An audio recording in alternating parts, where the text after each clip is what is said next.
Scario. So I'm back here bugging with Taco. Yes, people. How are we doing today, people? How are we doing today? It's a beautiful day in the neighborhood. A beautiful day in the neighborhood. See, I can keep these videos if I stop talking about the other stuff. You know what I mean? But you have to understand, the other stuff bothers me because, again, I work so hard. I work so hard. I did. I worked really hard. I work hard again. But I get Taco some air. Got some air.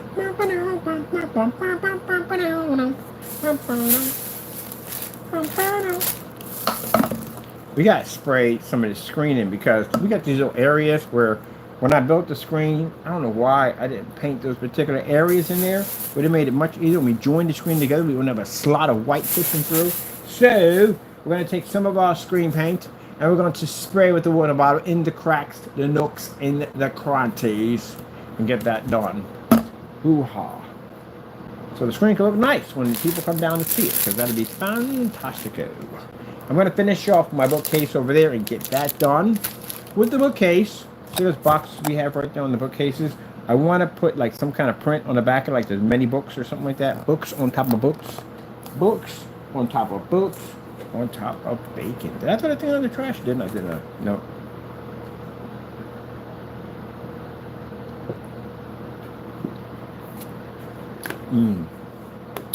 That's what we all love in the morning. Some warm juice. Rite Aid is going out of business. That's insane. They're going to file for bankruptcy. File for bankruptcy. Oh, man, that's crazy. That is absolutely crazy. Rite Aid's been around for a very long time. Ain't that right, Taco Bird? Taco Bird! Now you got the fan on. You like the fan now, don't you? Why do you fight the fan so much? Who fights the fan? I put the fan on. You get the air on you from the fan? Ooh. Let me see. Yeah, you need the air on you, man. That's why I put the fan on you. So you need the air. I can use the air cleaner for me. Air cleaner's just nice. For some reason, I can't use the fan. I don't know what it is. Like maybe it's too cold or whatever, but it basically, I don't know what it does. It doesn't make me feel comfortable. I don't like it. So we're going to build a base for our invisible screen over here because I got people coming down to see it, and I want it to look nice. It's got to stand out a little bit. I got to put LED lights in it because the LED lights push out the back and allows it to show the inside of the screen because then you can see right through it. Even though you can, but you can't. Right top or right of the chair. Growl.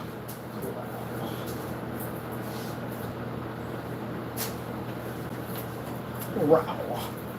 Well, come back on over here. Come back on here, Maui. Maui. Come back over here and lay down.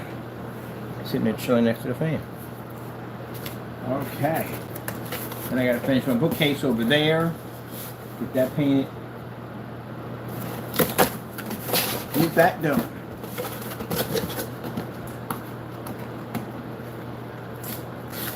Did I mention who I was already? I'm not sure if I did in this video.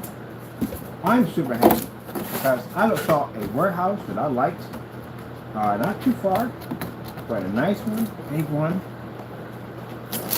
Probably get something with a lot of windows in it. That'd be pretty nice because then I could go in and I could basically have something set up with the windows, window light near my screen. Actually, I can put Aztec Wonder windows, which would be pretty hot to do. Think I'll go for a walk outside.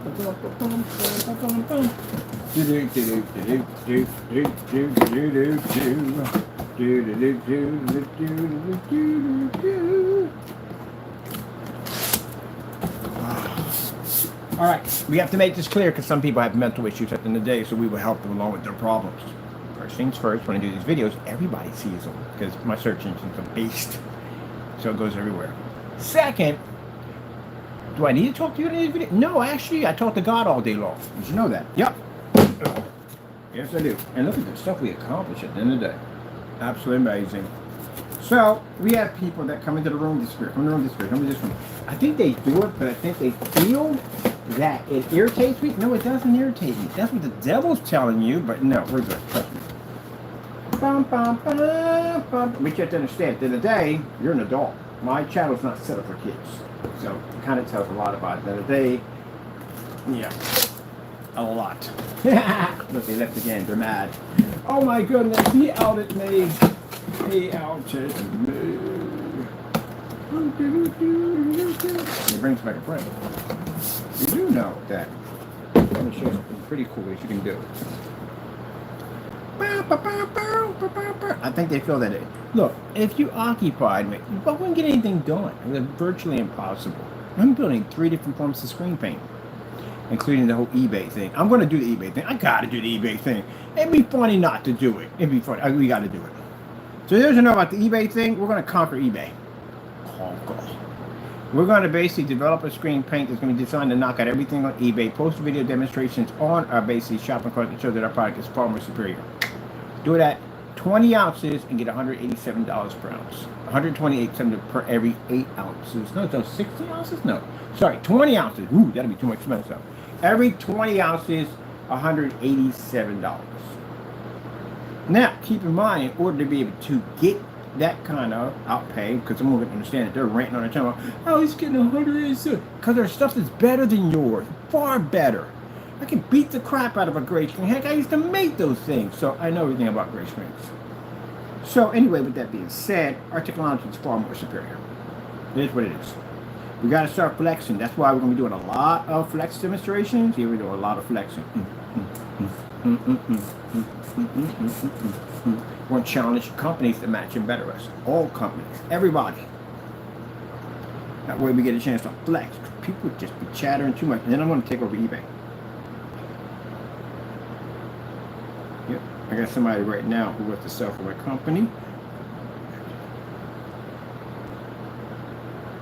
Yes. I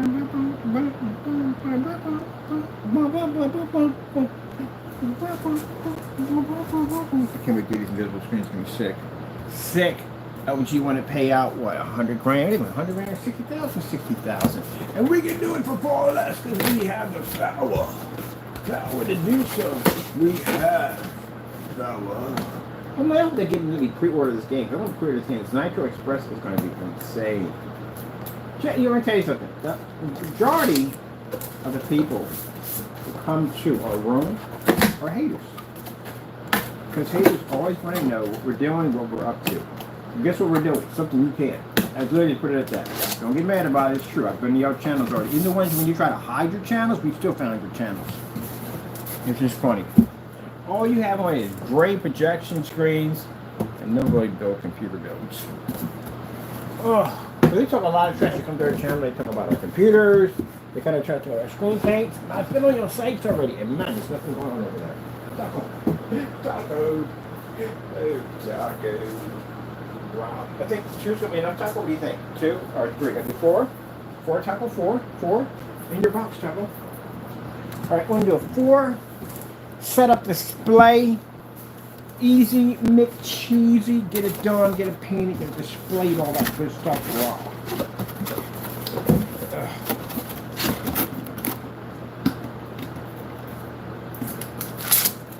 I love my demonstration with the garage. Actually, it's part 2. There's only part 1. We're gonna do a part 2. I already said you're gonna see more. We got dozens of pictures, man. Dozens and dozens of pictures. That's stuff we did there. And I'm gonna plan to get one. Actually, when I get my 200 acres, I'm gonna get me. My house is gonna look like a giant garage. It's gonna be freaking sick. Freaking sick, baby. Yep, that's what I'm gonna do. I like the whole garage concept. I love it. That being out in the open. Open up your door and just see everything. And those trees, it's what I saw when I first came down. It was around sunset. And they were power washing the garage. The garage being power washed. Like I said, whoever did the garage did a fantastic job. Did a concrete wall on this side. It was double layer plywood, reconstructed beams, and the beams were bolted down to a concrete foundation. Fantastic built garage. Usually people don't put in a concrete foundation. They just meet the wood with the ground, and then you got all kinds of freaking mold and moisture. None of the wood space has been treated. Yeah, they don't do it right. Oh no, this thing was basically bolted down. I was like, wow, whoever did this hooked this thing up. All the wiring, it was brand new breaker systems, everything. All the electrical outlets were high-powered amp outlets, which you're supposed to have in the garage, but some people don't.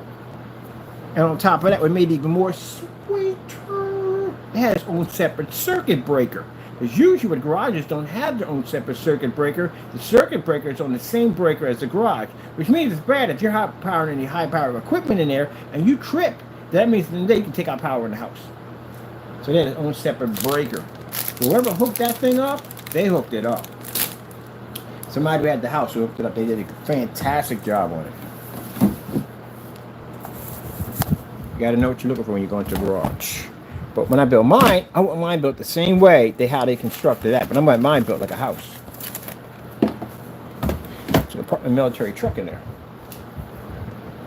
Because I want to look at my military truck. My truck is going to be sick. I'm going to get that whole freaking drone set up. Like my niece got hers. Good grace, that thing is awesome. That is awesome. She got 3 drones that pop out of the back of her truck and take off the scouts. The first time I saw them things pop out, I was like, what the freak? Screens activate. Yeah, that thing is sick. And then she can actually remote control them, or she can basically map out where they want to go. They map out. It's freaking sick. I was like, you got to be kidding me. I got all the cool James Bond toys during the day. The gals over there, man, they freaking doop. The apartment pops up and they take off. And these are custom drones. These are not the kind of drones that you basically buy in the store. These suckers are customized. They don't have any of those blinking red indicator lights so you can see where they're at. They're cloaked in this super dark blackness, and the rotors are super quiet. You wouldn't even know if that thing was standing right on top of you recording you. And she's military. She's a black ops. You know, special forces. She got special clearance and a lot of cool stuff. And if she got clearance, guess who else gets clearance for those toys? I do. Yeah. So I'm going to scout ahead. I said, what you getting out and leaving? Said, no, drones will take care of it. This one gets popped out. I was like, what the freak? Drones in a truck.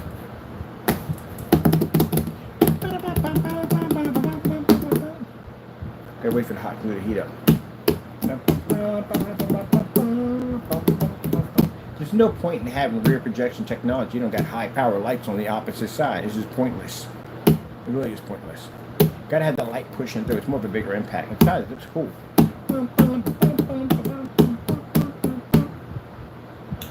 On my journey to pick up the things that were needed, I bumped into a fellow with a big pit bull. It was a nice looking pit bull too.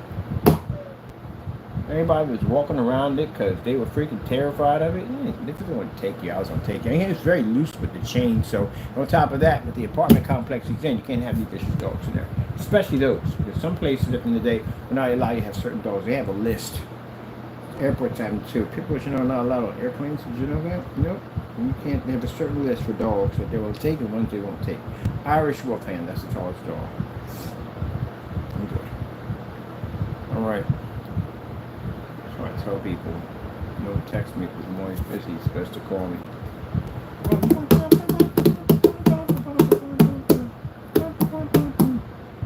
So basically, the dog is friendly. I'm not going to walk in the dog's territory because that's disrespect to the owner and the dog in the day. On top of that, there's people like that. I hate them people did it to me. So I was the dog. I was like, oh, he's friendly when he's in. He said, yeah, he's very friendly at the end of the day.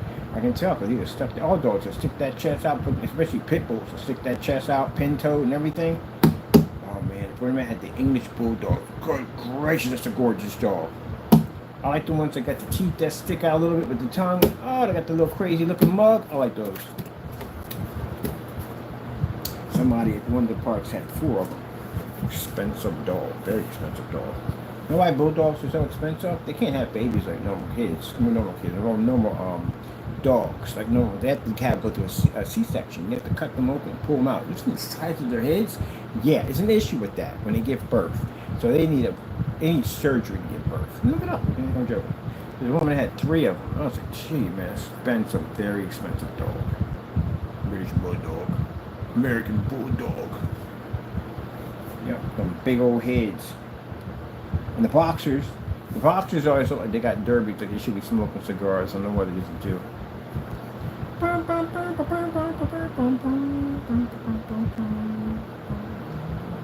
Waiting for heat gun to heat up to get this done. We're definitely getting a dog. I'm gonna get the acreage, or basically what I'm getting a house pretty soon. So I'm going to get a dog. Taco likes dogs. He does not like cats. So get him a small dog first. That's what he wants. Him a small dog. Maybe a Yorkie or something fluffy and furry. They can basically run, get used to know each other. Then later on we get something big. He likes big dogs. My sister's German Shepherd. He's in love with a German Shepherd. Every time he goes there, he rubs his face all over him and the cage and toys and everything. He's in love with a German Shepherd. The only problem with the German Shepherd is like other dogs. He's an aggressor. He's only 6 months. He is big. I forgot how big those dogs get. He's what they call King Shepherd. That's what they are. Good gracious. You have any idea how big that thing's going to get? It's going to get big, big, big. But anyway, it does not particularly like... It likes people, but it don't like dogs. I don't know why. It's weird. Unless you get yourself an alpha male. You ever had an alpha male? Anything of an alpha male is dangerous. It is. If you get an alpha male, you'll notice that... I don't know why my sister did not pick up on that dog. But anyway, I loved it anyway. But alpha male... If you have an alpha male, you live by yourself, no one will ever get around you, ever. No kids, no relationship, nothing. Just you and the dog, and that's all it will ever be. Because if you don't, that dog will kill anything that gets near you. Anything. Don't make a difference, it'll kill it. It doesn't make a difference what it is. If it's within that circle, it's leaving the earth. I have one. I have one. I'll never do it again. I love the dog dearly, but I couldn't have a social life with it. The dog was way too dangerous. Eventually, it did die.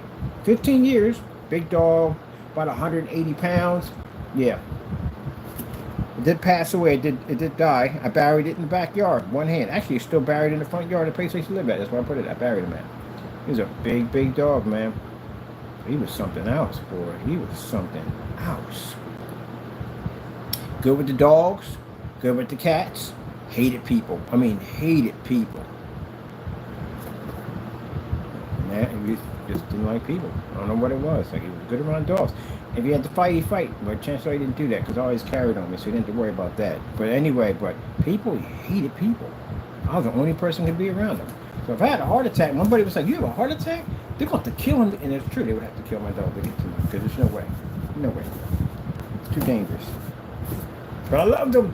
I loved it. If you're gonna get an alpha male, an alpha male pretty much is going. If you have someone to grow up with it, then you're good. Because there's certain dogs that you grow up with those dogs. Those dogs only adapt to who they know, like the little tiny ankle biters, which I consider to be the most dangerous dogs ever on the face of the planet. I consider those little tiny dogs to be the most vicious dogs ever. They have no freaking fear whatsoever. I had a couple of them attack my dog a couple of times, snap at him. Like, they have no fear at all. Period. They will tackle and take anything down, no matter how big it is, they don't care. I love the little ankle biters. Little monsters. Alright, so we're going to build this base, right? Watch me turn around. The nation, oh my God! I got to tell him right now. I'm going to tell him to all the people. Nah. The nations, and they're probably losing their mind right now. Oh my goodness! Oh my goodness! Kind of sound like, who was that guy who did that? Announcer. Who was the announcer for wrestling? He's going, oh my God! He's screaming, he's to hype people up and everything. You guys sound like that. They get so butthurt. Super butthurt. Extra butthurt. Like them Taco Bell buffalo wings that burn a hole in your freaking side, like having boots in your dryer. They get all freaking butthurt. Extra butthurt. It's like having constipation while you're pooping out hot glass, kind of butthurt. They're like, oh my goodness, I'm going to tell on you. And literally did that kind of stuff. You're trying to tell. Again, I can't express this enough on people that are not educated at the end of the day. If you use any one of these, basically for breaking the law, like, mailing letters out to people and using that to harass people, you're going to jail. If you use one of these to send something that wasn't what it was that you were marketing and selling on your website and change it at the last minute, which you consider post office fraud because it was a transaction of money that went through, you're going to jail. If you use one of these to do a fake unboxing, print out my name and stick it on the box and my company's information and make a fake receipt involving these people, you're going to jail. Does that ring a bell to anybody? All right, there we go. Sheesh.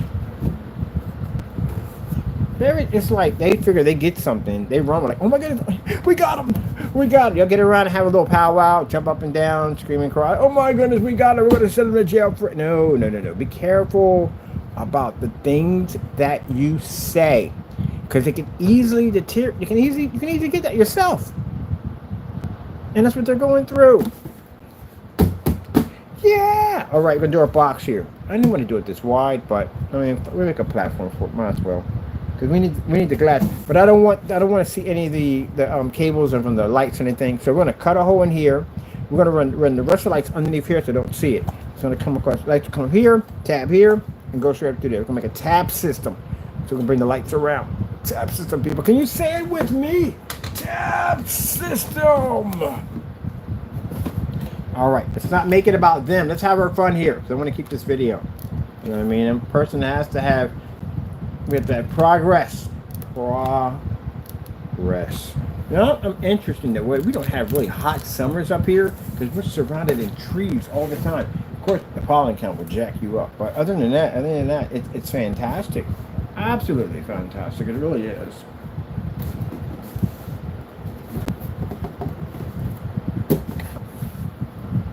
I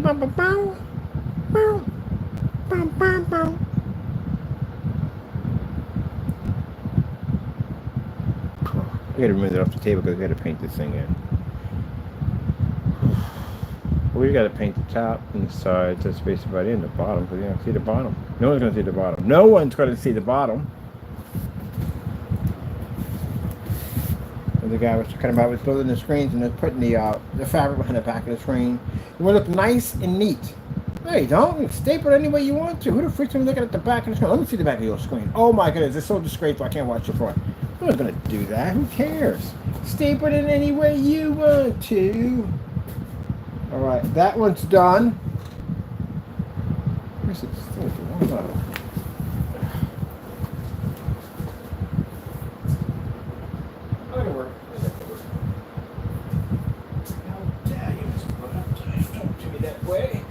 Shall not have you talk to me in that type of manner. How dare you? Well, you know, people were really upset with you back in the old days. Like, how dare you? Fun fact. Black people can't time travel. We had this conversation before. I'm actually the phone said about black people not being able to time travel. There's certain years we can't go to. Like the 18th century, that ain't happening.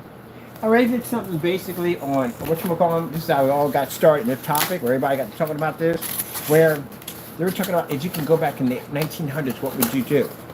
Actually, nothing, because again, that wouldn't go well for us in 1800s, 1900s, 1400s, 1500s, 1300s. It ain't going to happen. No, not going to happen. 1776? No, not ever. Not in a million years. Couldn't pay me enough money to go down that road. No way. Nada. We can't go back to 1776. You know what happened to African Americans in 1776? Not going to go well. And for people to sit there and say, but they abolished slavery. No, actually not true. No.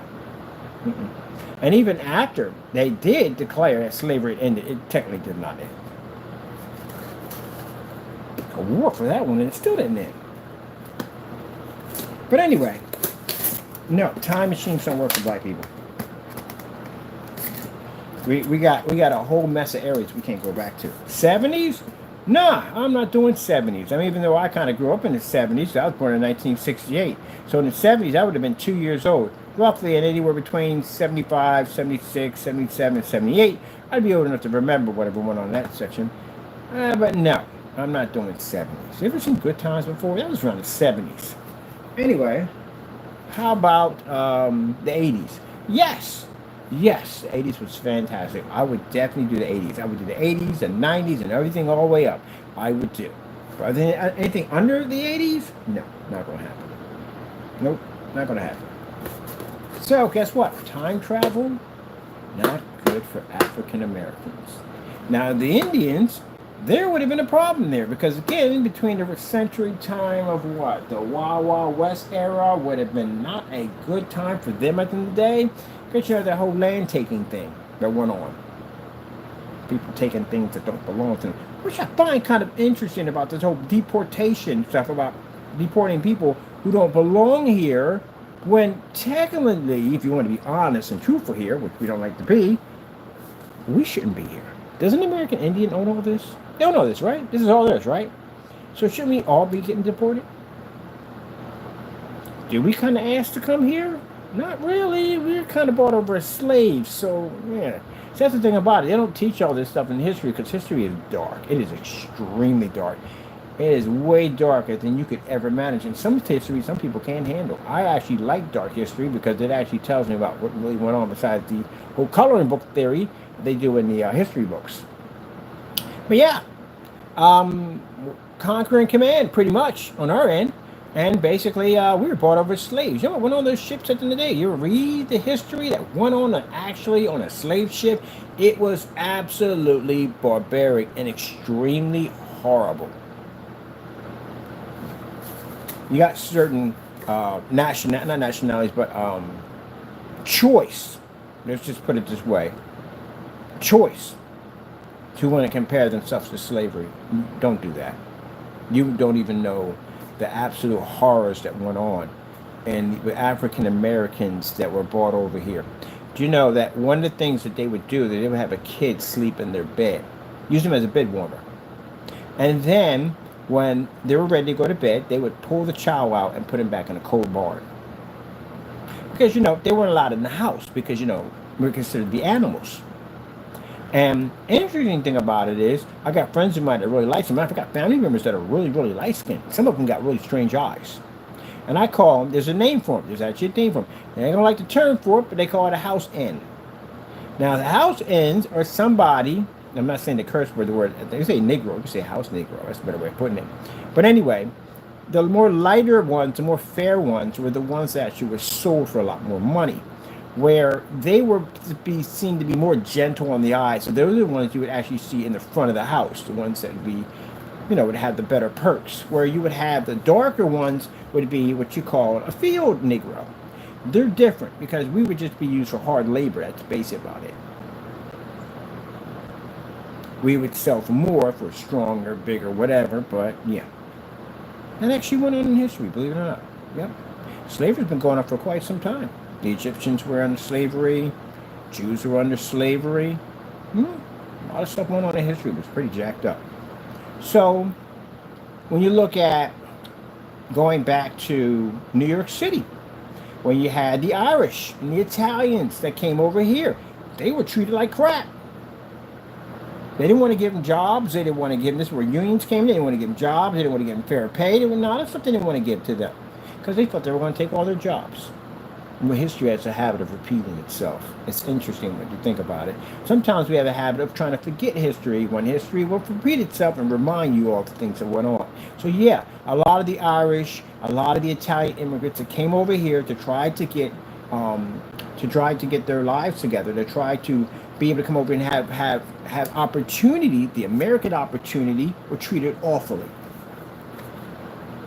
Because, it had all kinds of nasty names for them. Isn't that kind of messed up, isn't it? Yep, New York City was built by the backbone of the immigrant. Yeah.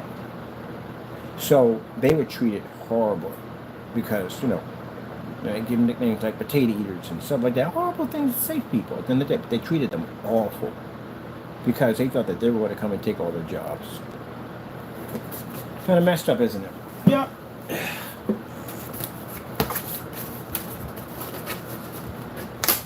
But the ones I feel sorry for the most, American Indians.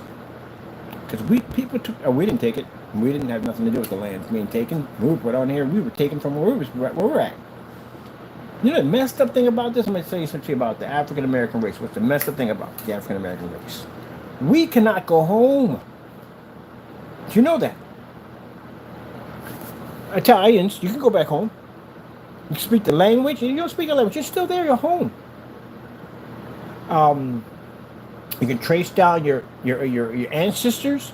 You can go home. Dominicans can go home. Puerto Ricans can go home. Chinese can go home. Every race can go home except for the African American can't do it.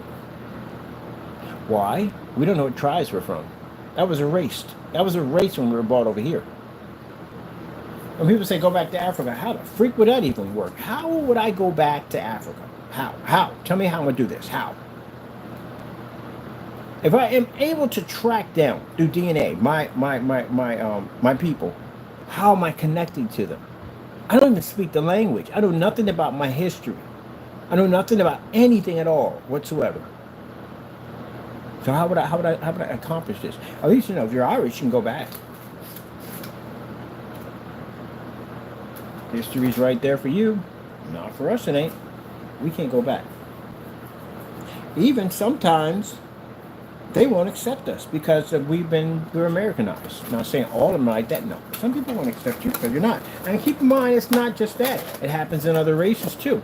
Because I've seen other Dominicans to other Dominicans that they really weren't Dominicans because they weren't born in the Dominican Republic. They were born over here. I'm like, that doesn't make any freaking sense. You both speak the same freaking language.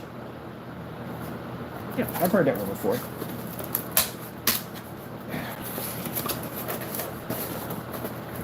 But the Indians, imagine, all this is yours. All this was your ancestors, everything. People across the street that can't stand you and hate your guts, that was your land at one point. And you were told at the end of the day, not keep in mind, I don't want people thinking that all these people were evil against it. No, there were people who basically the Indians accepted. Like they're one of their own. And people thought the Indians were violent and vicious. They weren't violent and vicious. They were protecting their land. It belonged to them. Will you be the same way if somebody kicked down your front door and stuck a flag in the middle of your living room and say, hey, I claim this place mine, and you don't want to leave? They could bring the military in and remove you out of your place. That's what kind of went on. So they got a bad end of the deal. You know what I mean? And then you're being told you're going to build a town. What a freak, my land is my land. You got to build a town, and then I'm prosecuted because I can't go into that town and have a drink because I'm not supposed to be in there. Are you? Yeah, that would definitely trigger me right there. Yeah, she did that. No, everybody for it. No, there are people who hated it. There are other people who thought that every man is the same. You got them in every race. Every race, you have people that will stand up and rise against the corrupt, and they thought it was wrong. And some of these people were hung and they were killed because of what they believed in. Just like when people sit there and say, oh, well, no, white people didn't go against black people. Yeah, white people, you watch Martin Luther King. You see white people in there marching right along with Martin Luther King. You know, some of these people were killed. A lot of them were killed and murdered because they marched with the black man. They didn't like it. Interracial couples went through craziness at the end of the day. They didn't want them in the suburbs. They didn't want to give them jobs and this, that, and the other. They thought mixed kids at the end of the day were abominations. And people still go the same thing. You're Asian, you marry a black person. You're Asian, you marry a white person. There's some people against that. No, it's all nonsense because people should be allowed to date whoever they want. That's what I believe in. There are people against that because they think the race should be pure. Oh, man, I swear. Now, these are the people we should gather up and stick on Alcatraz. You know, I dated them 100% Blackfoot Indian. Now, do they hate white people? No, they do. They just don't like those people who supported the dumb nonsense at the end of the day who triggered all that crap. Take their land, beat them, kill them, rape their women. You're on their land. But they don't teach you that in American history. You know what they teach you? They teach you that in Cowboys and Indians, that the Indians are bad, and they just run around attacking innocent people. They teach at the end of the day, that's why I don't like cowboy movies at the end of the day. Like, I watch A Fistful of Dollars and stuff like that, but anything involving attacking American Indians, I don't watch that crap. Because they label them as savages. They label them as people that are just nothing more than just animals. That's what they were. They could be the most humblest people walking in town, and they would just look at them as if they were animals. You know how disgusting that is. It's a human being, and that was their land first. It belonged to them. And they're the ones that have to be humbled on their own land or they get killed. So some of them were warriors, great warriors, and they fought back, and they considered them to be savages. But it was their land first. Because they don't understand what your religion and everything about you. They're considered to be savages, so basically just going to erase an entire race of people, get rid of all their history, wipe them clean off the face of the planet, and take over. That does not sound like, it sounds like you're the savage. It's the other way around. That would make you the savage. I get a chance to I told him was telling me how they have the whatchamacallit. I want to donate some free screens over to the whatchamacallit for Indians. I forgot what it's called, but anyway, I'm gonna track down some places. We can send them some free, some nice stuff at the end of the day. I just never liked that. I just never liked that. I never liked that at the end of the day, how people treated them. It's their land. We're sitting on their land right now. It's their land. And then you want to talk about, you got some idiots and they talk about, yeah, they're going to, you want to deport Mexicans. You want to deport people at the end of the day. And you're in Indian territory right now. This is all Indian territory. It belongs to them. Yep. It's just take it from them, forbid them from being on their own, call them dogs and everything else under the sun, abuse or rape their children, women. Doesn't make a difference, you know. But remember about life and history, the book of life. Everything from the beginning of man to the end of man is written in that book. And God has the last say. So somebody way back in the 14th century, 13th, it doesn't make a difference. Everything that they have done is memorized in the book of life. God knows all that you have done. And in the end, you'll have to pay for it.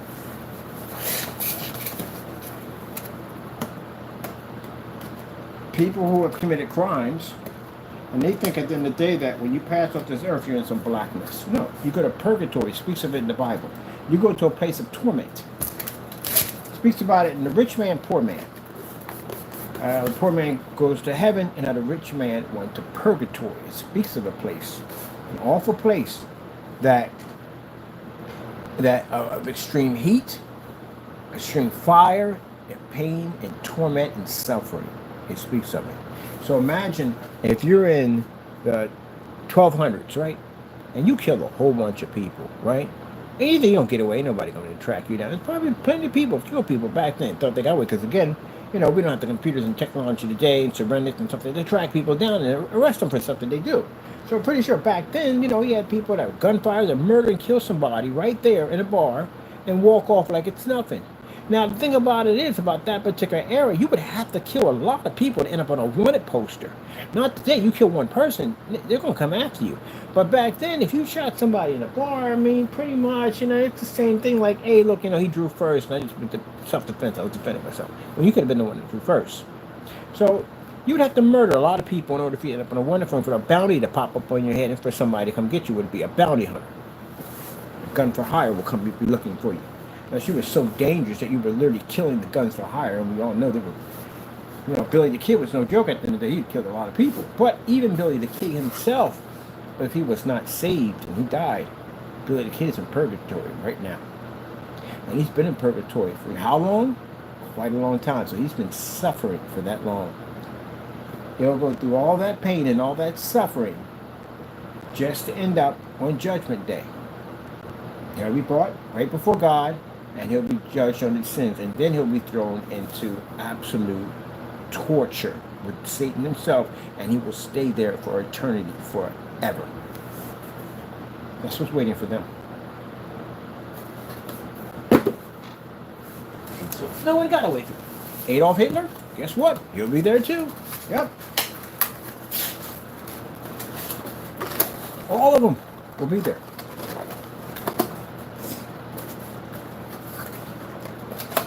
We can't imagine the pain and suffering that they're going to go through. We can't imagine it. Can't imagine. It's going to be beyond. It's going to be beyond anything that you could ever think of could possibly. It's going to be beyond that, and they're going to be there. For all those people who committed crimes and thought they got away with it, they woke up in a place that they wish they could leave, and they can't. So you don't get away with anything. All those people slaughtered Indians, killed African Americans, killed different races, and think they got away with it? Nope. Something will be there to meet you. It won't be God. I couldn't imagine the nightmare of it all. Seeing something in its true form, I couldn't imagine what it is. I don't even think about it. Can you imagine its true form coming to see you? Oh, you could scream and scream and scream and scream and scream. Nothing you can do about it. You ever watch a movie called The Thing? That's a jacked up movie, by the way.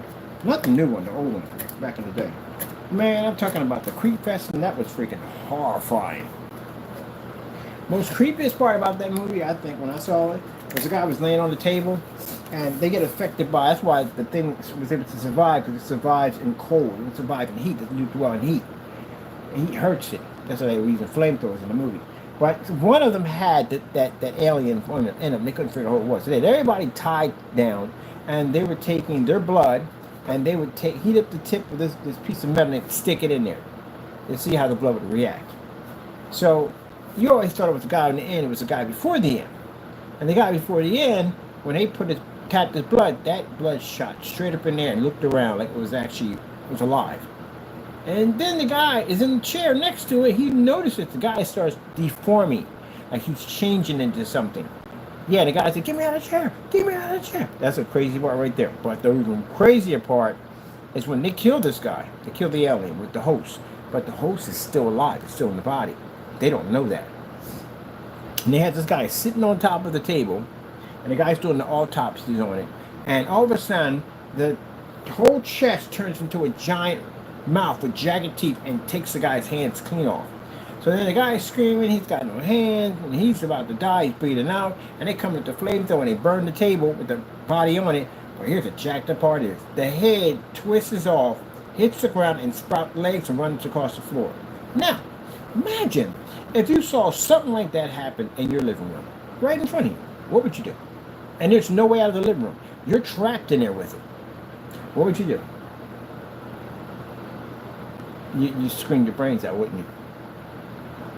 It'd be the most horrifying thing you ever had. And you lose your mind in it, right?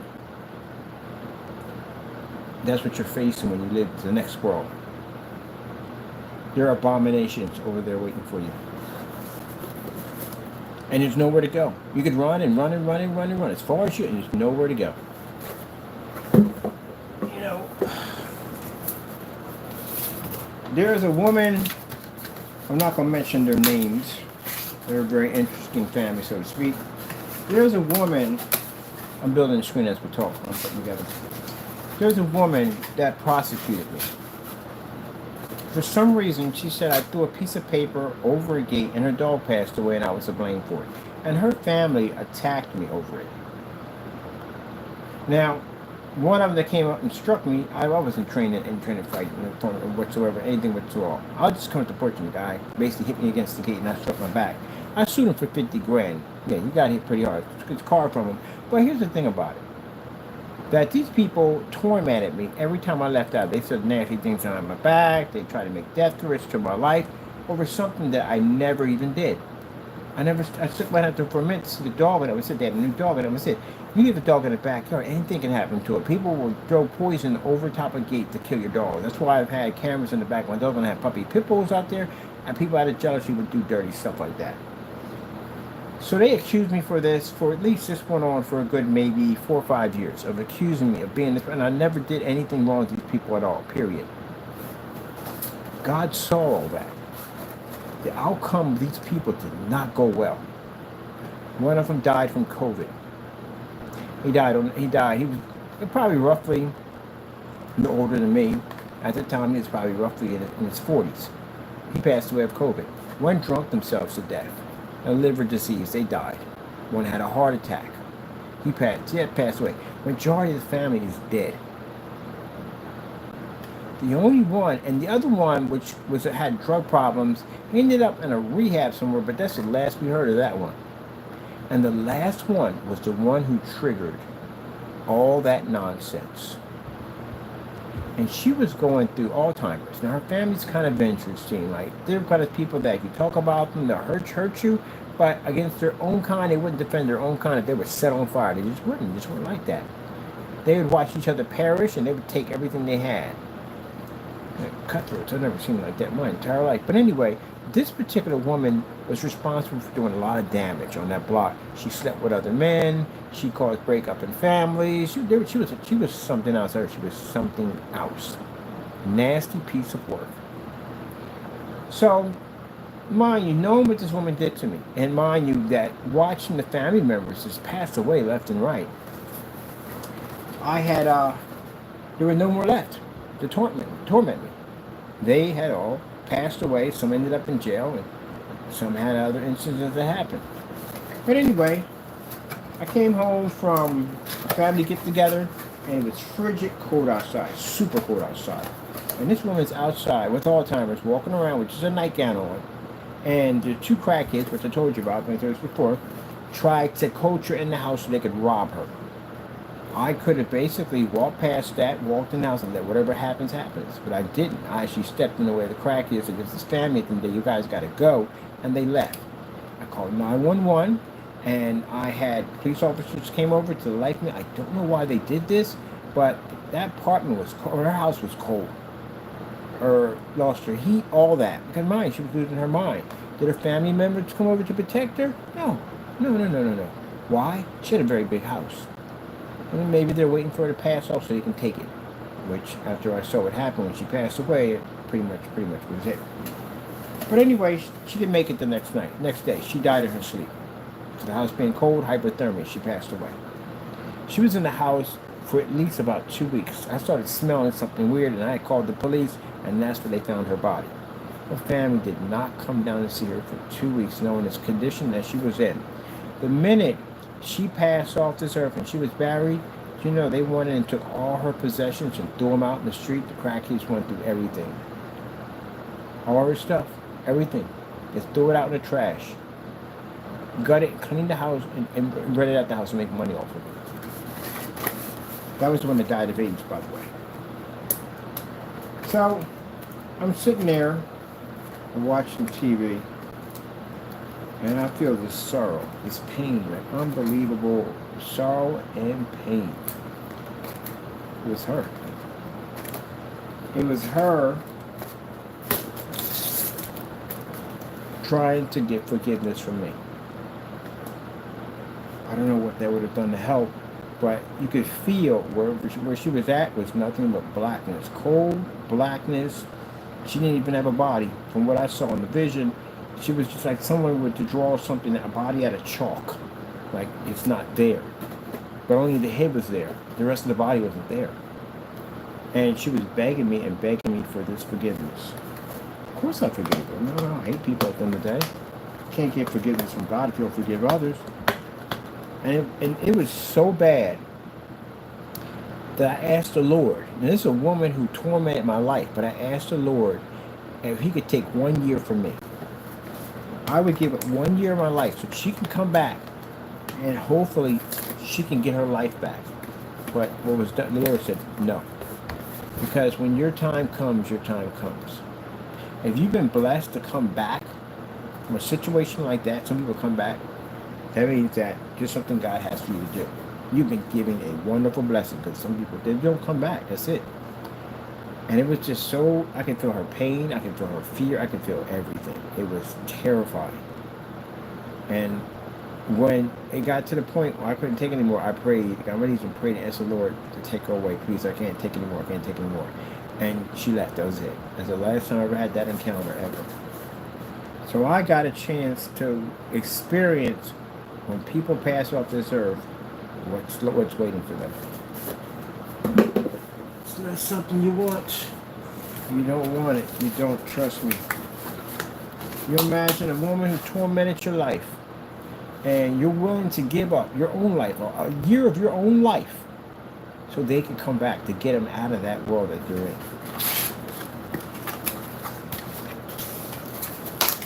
Yep.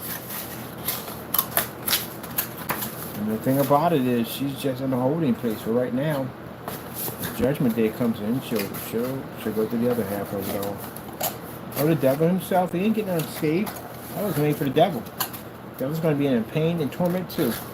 But you don't want to, he's not going alone. He's not going alone. He's going to take as many people as he can with him. If he's going to suffer, you're all going to suffer. That's his attitude.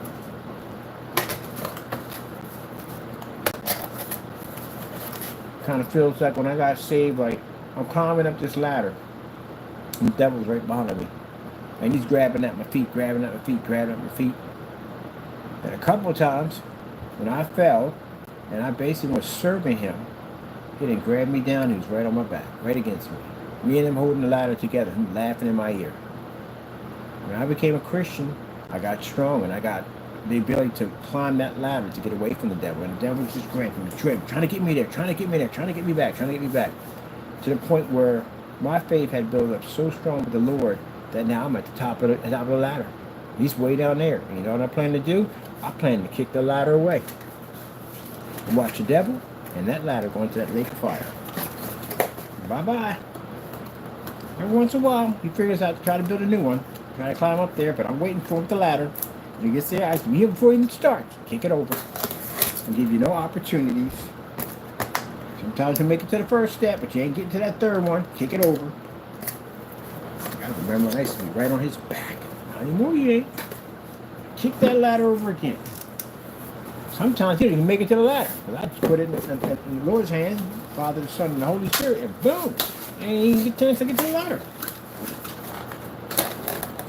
Some of you have allowed him to climb that ladder, and he's right on your back, whispering in your ear, telling you everything he wants you to know, everything he wants you to do. And then when you get right to that very top, he's going to take his foot and he's going to push off with you and him on it and go into that lake of fire. You're going with him. And he refuses to go alone.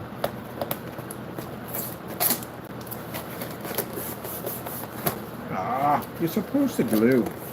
Glue. Man, I can't believe I went through that whole freaking process of food poisoning for 3 days. 3 days. The mucus was unbearable. Man. Sheesh. The Lord got me through it all. So would I sue that establishment? Nah. They made a mistake. They probably had to screw it out for too long. If they don't get it right, they're going to kill somebody. Definitely going to have to drop it in their hands. But nope. I went in and talked to them about it, told them what happened, so they're aware of what happened. And told them that, you know, I'm going to check the meat. Or don't leave the meat out too long and put it back in the freezer right away, something like that. He got sick, they apologized about the whole entire thing. My sister don't plan to sue. I want to see him flourish. I want to see him have a good business. I'm not there to stop you. Now, of course, we get the Karens when I say that one right there. Like, but you're suing these guys at the end. We gave an opportunity. They didn't take it, so therefore, goodbye. Gave you opportunity. You wouldn't take it. What am I supposed to do? What am I supposed to do? Is nobody getting on today? Because I got to go kill some zombies. I'm pretty sure people. Nitro Express comes up.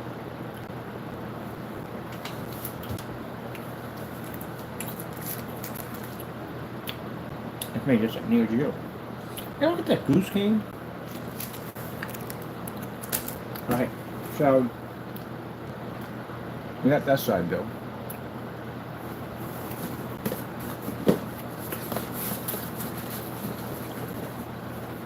How many boxes?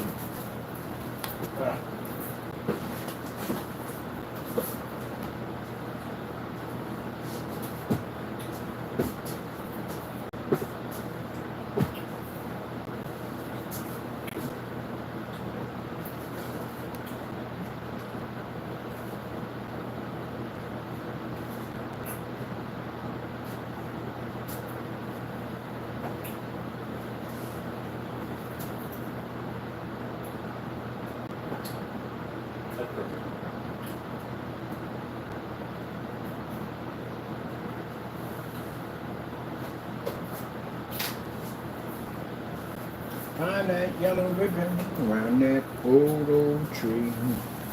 Get on the bus. Forget about us. Ah, crap! Did we get it? Please tell me we brought it. We did. I forgot to get tape, people. I forgot to get tape. We need tape. But my cat coming like, what did you do? What did you do? I almost forgot the tape.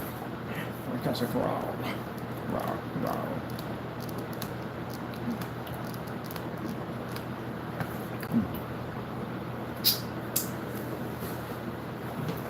Man, if I could go back, I'd go back to Halloween. Halloween, when I was a kid, My mom got me that costume back in the day. We got the little box with peekaboo window in it. You got Bugs Bunny, or you got Captain America, or you got the Hulk. You get Steve Austin, the $6 million man, or Batman. But anyway, you got that mask. You got that thin little suit that came with it. Man, that suit, man, you was definitely a superhero. And the mask had this funny smell, like this plastic smell. Rubber bands with staples on each side to keep it in. Yet the littlest tiny little breathing holes, but it didn't make a difference. You look good. And then those eyes that were cut into, man. Sometimes if you turn just a little bit too much, it would cut into the side of your eye. But who cares? It's fantastic. You were freaking Batman. You were Superman. You were anybody you wanted to be. As long as you put that costume on, you were that person. That was magical back then. Magical. Halloween was magical back then. You know. It once in a while, it was rare you would hear about a kid getting something in its food or something in its apple or whatever. Rare. Once in a while. Rare. And the day you can't even take a kid trick or treat. Too many nut jobs out there. You can't even. They used to go to the door by themselves. My mom used to let us go trick or treating by ourselves. Go out there and go trick or treating. Go to the house trick or treat. Light come on. Lights be on. Had the lights on to make sure they were. If the lights were off, there'd be something spooky was gonna come up and jump out and get you. The lights were on. Like, I ain't going up there. I got the lights out. And you hear something like, come on. And somebody come like, come on, I got you, come on. And there's something jump out and scare you. Man, like, man, I am never, ever going back to the house ever again. And then about 20 minutes, some kid screaming because he got caught up in that madness. Oh, man, that was the best time, man. I lived in the suburbs, so it was like, you ever see E.T. walking around? My Halloweens were like that. It was incredible. Sitting on the curb. You're not supposed to eat your candy. You're not supposed to. But we didn't really have that kind of problem. We really didn't, you know. My mom was a nurse. Take all my to get everything x-rayed and everything, but like, you eat anything? Did you eat anything? I lied, or not eat anything. I know darn well I ate something. But it was packaged. It was candy corns in a package. But that's back then when you got the full-size Snickers. The full-size Snickers. Yep. Yeah, that was a great time. You did the Halloween march, went to school, and they had everybody get dressed up and you march around the school. And then you come back and the class be all decorated and there's all kinds of treats and cookies and candy and all kinds of stuff. It was pretty cool.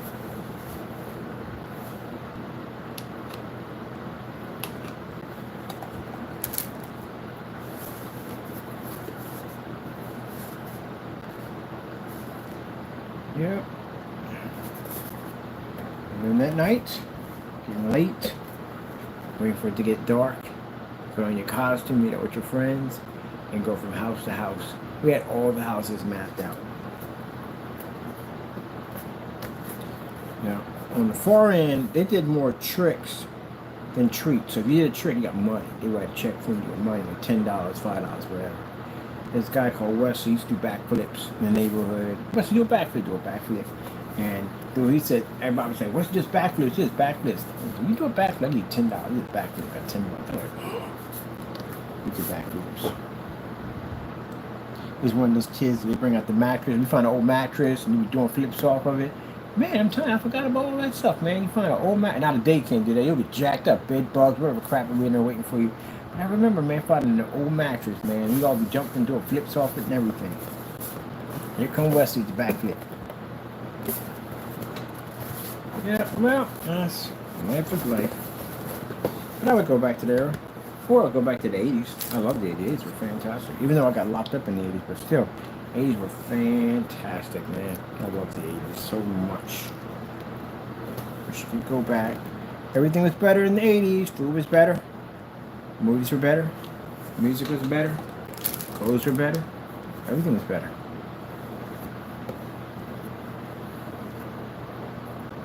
Man, just think about that. When it turned 90, I had no idea we were giving up so much. 1990 came in. How come we gave up so much in the 80s? The 80s were amazing.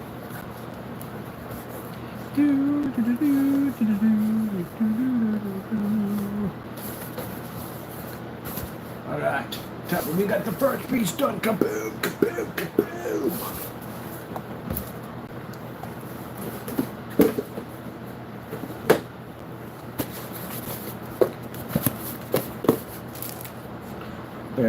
Boom, boom, boom.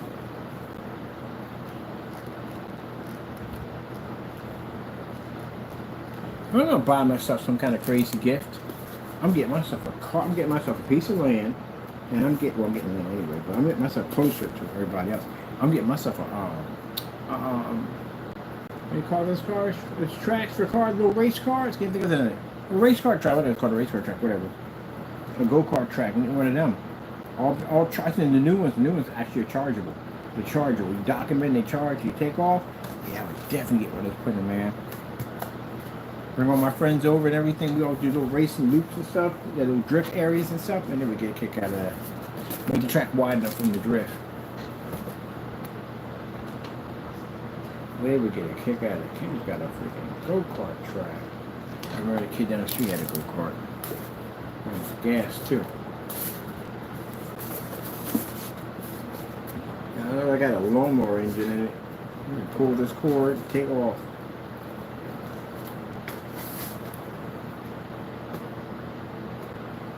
If you're riding around the neighborhood.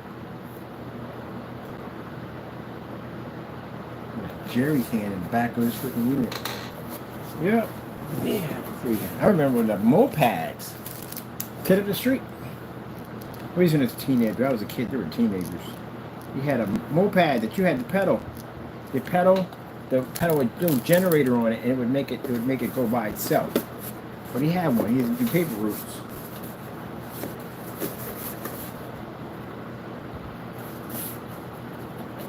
Getting the Sunday paper. Another beautiful thing, man. Sunday paper when you were kids, that was the highlight of Sunday, boy, your day. Getting the Sunday paper. The comic books. Not comics, sorry, the comics. Yeah, the comics, especially when it was Christmas time. Christmas time had all those catalogs, all those different toys. And you would take out the toy you wanted, you would cut it out and put it on a piece of cardboard and give it to your mother. That's what when I was coming up. I was like, okay, good, Santa Claus will get it for you.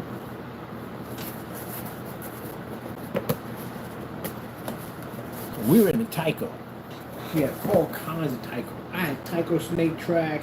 I had the freaking 18. We had all of them. Every time we went to Mama got a Tyco. We're into the racetracks. My brother Chris was into trains. Lionel train sets, all that stuff. That was him. And then my other one was into Hot Wheels. Do you have any idea about the orange Hot Wheel tracks? If you remember that era, the orange Hot Wheel tracks, they had a red tongue to connect it. You stick in the middle, you snap them together. Oh man, do you have any idea what orange Hot Wheel tracks become? Weapons. So my mom, when we get in trouble, he just put a little orange spanker behind with that thing. And every freaking year, we got the same, because he like Hot Wheels. He love Hot Wheels. He got the freaking track. I'm like, you man, you ever get beat with those things, right? You stay out of trouble. You won't worry about getting beat with them, which actually is true. Okay, that's done right there. We finished the part right there. Then we got to feed the line to. Wait, how are we feeding the line to? That's a. Oh, we didn't think about that part, did we? When we put it, assemble it together. Didn't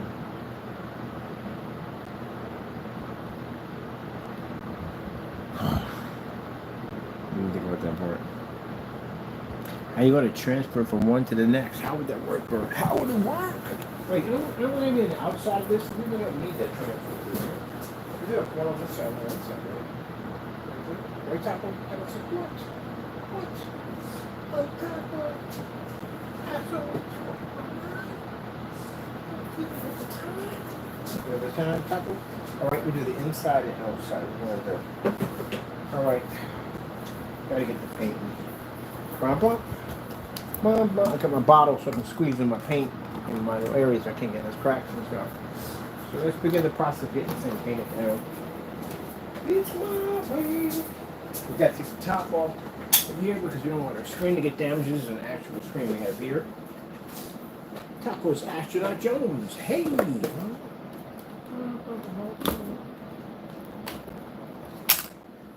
Somebody said, you sing because you are nervous. Nervous about what? What would I be nervous about? Ugh, curious. What would I be nervous about? Well, if I was nervous, I don't think I would put my address down on all the form sites and everybody's met where you can come back and check at the screen.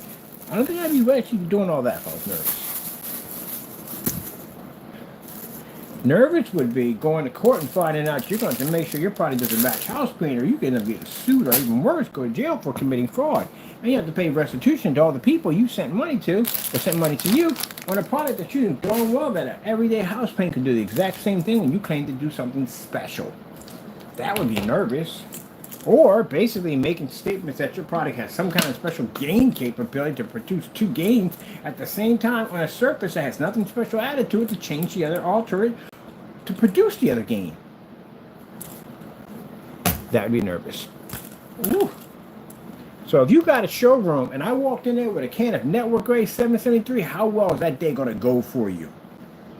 As you claim that your product had two gains across it on the screen, what if we had somebody come up and get you on blast right there in front of everybody and say, hey, can you explain this for me at the end of the day and pull up your transcript from your website? That can go well. We're doing a lot of singing in there. He sounds like Tony Bennett. And they're singing his brains out.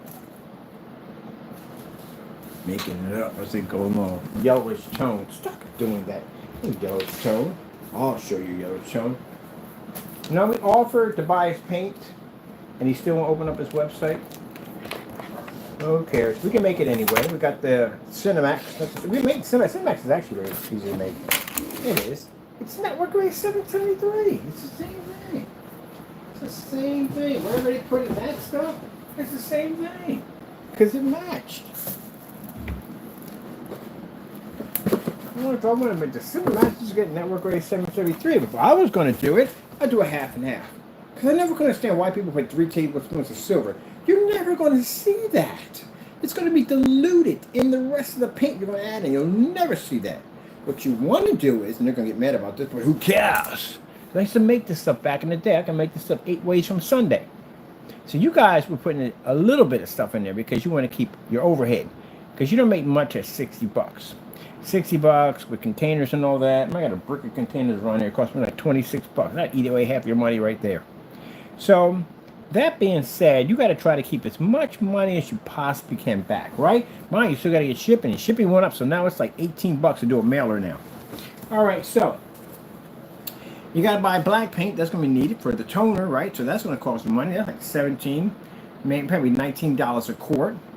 And then you're going to need a quart of the white paint, which you're going to need. So that's going to cost you another additional $19 or $20 for the quart. So you sell it for $60. How much money you really have left over? You got nothing. Pretty much at this particular point, you're taking money out of your own pocket to sell something, so you're not really making anything at all. You're losing money in the process.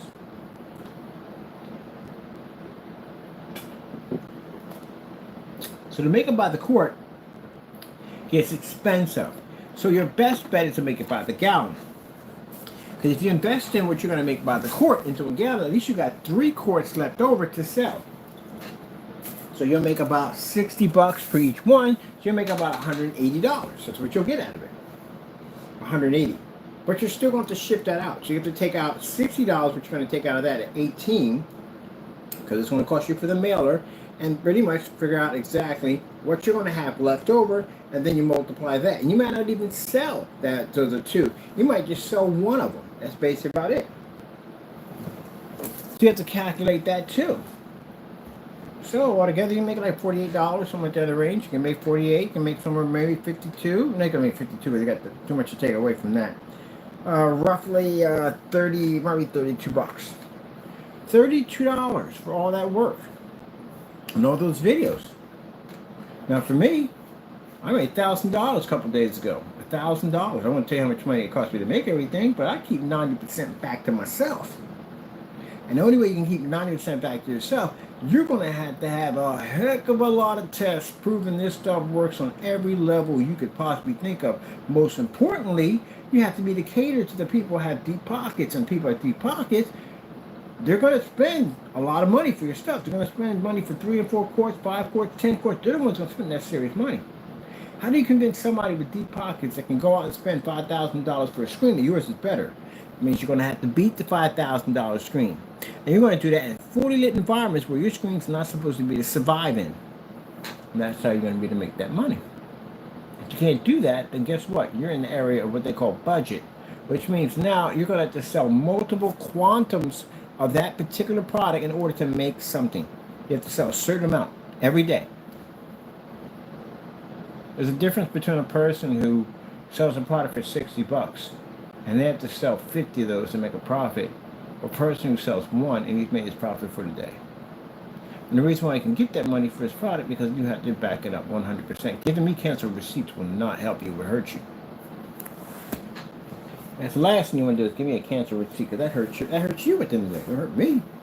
You want to give back the money. I gave you money. You're in the business to make money. I already bought your product and gave you money and you gave it back to me. I does not scream competence at the end of the day. Not at all, buddy boy. But anyway.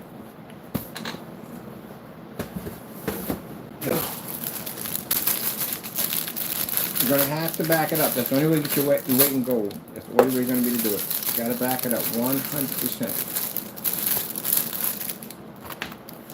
So, yeah. They didn't do the math correctly. They really didn't add up the math correctly. Now, those guys on eBay, they sell for $48. They sell quantities of these products. They do. They've been around for a lot longer. They've done some testing. There's products. I bought the stuff that actually works. So they can get $48. They can get $100 if they want to for it.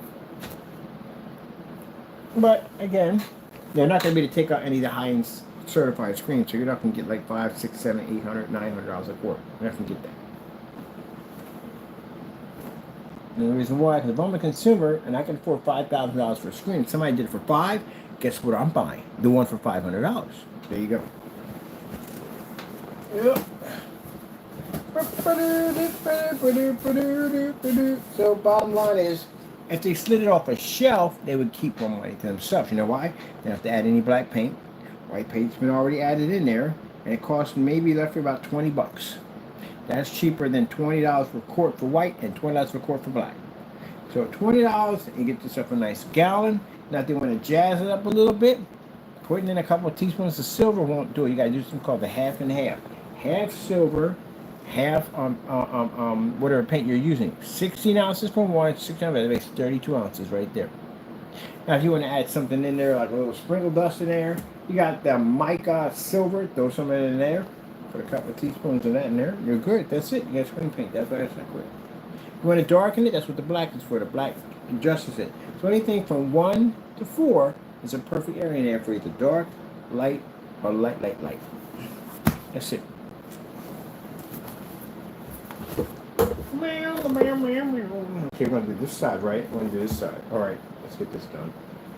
Because I want to do it between me. Where's the brushes for this thing? Let me just pull out brushes, for goodness sakes.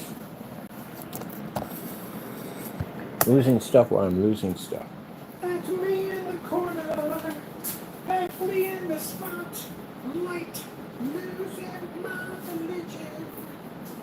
Trying to keep over you.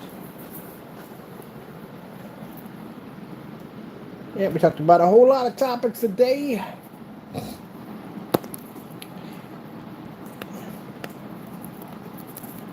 I still don't get the whole relationship thing. I don't get it anymore. I don't get it.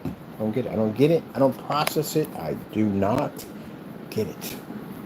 Well, what do you mean, Mr. Burr? What do you don't get? I don't get how people do that. Like for me, I did it. I did the 5-year run. I did the 5-year run. I did it. I did the 5-year run. Will I ever do it again? No. I don't like it. I like being by myself. Truthfully, I like being by myself. I'm not an introvert or anything. I just like being by myself. Is that right, Taco? Yep. I like by myself. Some people would say that, oh, you feel lonely. You see the stuff I'm building right now? When I get the warehouse, wait till you see, well, I can't share that place. But the mech controller I'm putting in there is going to be absolutely madness. Because I got help helping with this giant mech controller we're building. We go paint our paints. Paint. Just I got so many projects I'm working on that it's virtually impossible for me to.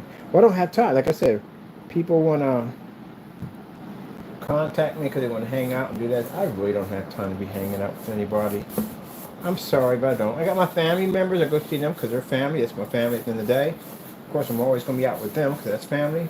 But anything new about hanging out and doing this, nah, I can do what you do. And then when I retire, it's going to be about me. All about me. And my cat. That's it. Me, well, actually, me and my cat and God. But you know what I mean. I'm not trying to get caught up in that. No. No. No. I was like, but you should get into a relationship. You can be happy. You're not happy all the time in a relationship. It's a lie. You're not happy. It's virtually impossible. Virtually impossible. It is. You're going to have disagreements. You're going to have days where you can't stand each other. That's one of the things I learned when I was paying the rent on those homes over there. That as long as you live with someone, you won't have peace of mind. Well, sooner or later, the honeymoon dies, and you're stuck with that person. And on both sides, not just women, on both sides, I've seen this nightmare unravel. But you're depending on people saying, well, you know, you say it's good when it's good, but when it's bad, you don't say it's good. You say it's bad. So either way, you're going to have conflict. Just what it is. You're going to have conflict. You may be to make up and later on fix it and whatever, but still you're going to have conflict. Every single day you're going to have some kind of conflict. That's the part I don't like. Got to deal with their attitude, they got to deal with your attitude, back and forth, you know what I mean? You got to be in a place that you're paying rent on, to live with someone that you can't stand at certain times. My friends are all married. They always say, "What you understand, Kenny? You don't understand. You know, it's to having that person with you. Technically, no. They're not coming with you. They should both die at the exact same time. It's only way. One of you will leave here, one of you will stay. And it's going to be hard for... I'm not going through that crap. Nope. Nope. They're like, good gracious. We do not like having conversation. In reality, pretty much that's what I am. I'm your reality. I'm going to tell like it is. I'm not buttercoating anything for you. It is what it is. That's what makes me such good friends with me. I don't buttercoat stuff. I tell you like it is. I can't be a friend of you if I gotta lie to you. And you can't be a friend of me if you can't accept it. I'd expect you to be honest with me too. If I find out that you basically had held something back and you could have told me about it, you could have been truthful about it, our friendship has ended. That means I cannot trust you. Ever. If it means that you feel like you're worried about hurting my feelings, I'm a grown man. Tell me at the end of the day. You know what I mean? Don't hide anything from me because I'll cut you off and I don't trust you. I don't trust you, don't work. But anyway, can't handle criticism, then you need to get a new friend. Maybe it's time to be their own crybabies.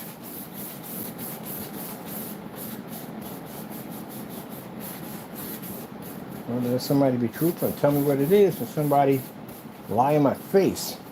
That causes more damage than good. Never ask me, does this dress make me look fat? Don't ever ask me. I will not spill your emotions in any way whatsoever. It is what it is. I want to sit there and lie to you. What? 4 heart attacks later? Freaking TV show, My 600-Pound Life? And I got to take care of spend my rest of life being a slave to your freaking laziness? No. Heck no. I'll tell you like it is. You got to lose weight. You're getting kind of big there. Yep. You need help? I got you. You go to a dietitian, put you on a strict diet. If I'm in charge of it, you ain't getting jack. I don't know how people, like I said, I always watch my series. I like the show, you know. But this woman fell out of a truck. She didn't even, it wasn't even like every day getting out of a sliding caravan, just whoop, go out the caravan. But she tripped on a seatbelt and she fell flat on her back. And she was just crying and whining, like, I hate this, I hate this life, I hate who I am. The minute they get inside, she ordered fast food. Gotta have fast food as a comforting. It's like watching a dog chase his tail off a cliff. Eventually, he's so occupied with chasing his tail, he doesn't realize he's about to walk off this cliff. Some people stop chasing the tail, and they look like, oh shit, was this close? Yeah, was that close. You were literally that close. A couple more steps, you were going over. I think before they get them in these diets, they need to time to see a psychiatrist. Or some of that stuff is mentally from problems they've had back then, the way to deal with it. They had to see a psychiatrist. And I watched the ones who actually were successful and lost weight. It was freaking amazing. They can lose 600 pounds. You can lose more than that. Less than that.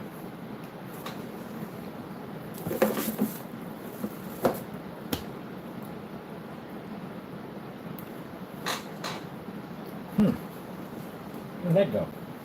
I have some candy around here. Where's my candy dish? Oh, it was right over there. My candy dish? Over here it is.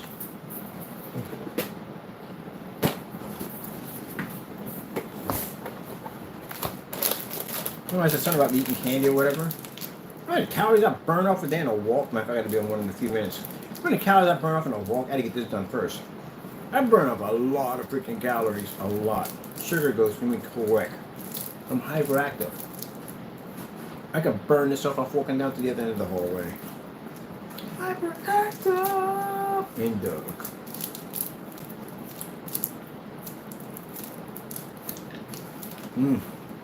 I have good old-fashioned Christmas candy. I found this old-fashioned Christmas candy and old-fashioned Christmas candy at this store. I'm gonna go broke in there.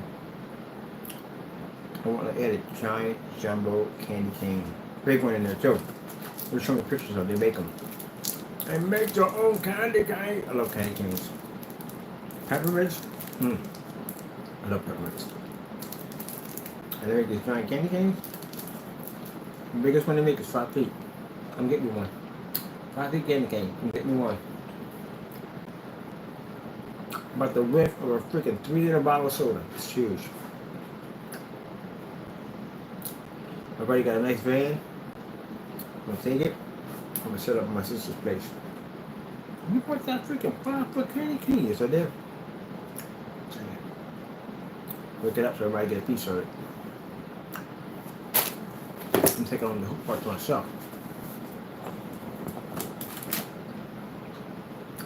I had a 3-footer. I had a 3-foot candy cane before. I was walking around with it in my arm. And I was like, good gracious. I ate that whole thing. It took a while. I ate the whole thing. It took me roughly about, I'd say 3 months to do it. I'm doing it pieces at a time. I love candy canes so much. A box of candy canes of 12, I can kill that in no time at all. I'm one of those people like a wood chipper. I just keep trying, they're all going. That's it. I gotta go buy some more candy canes.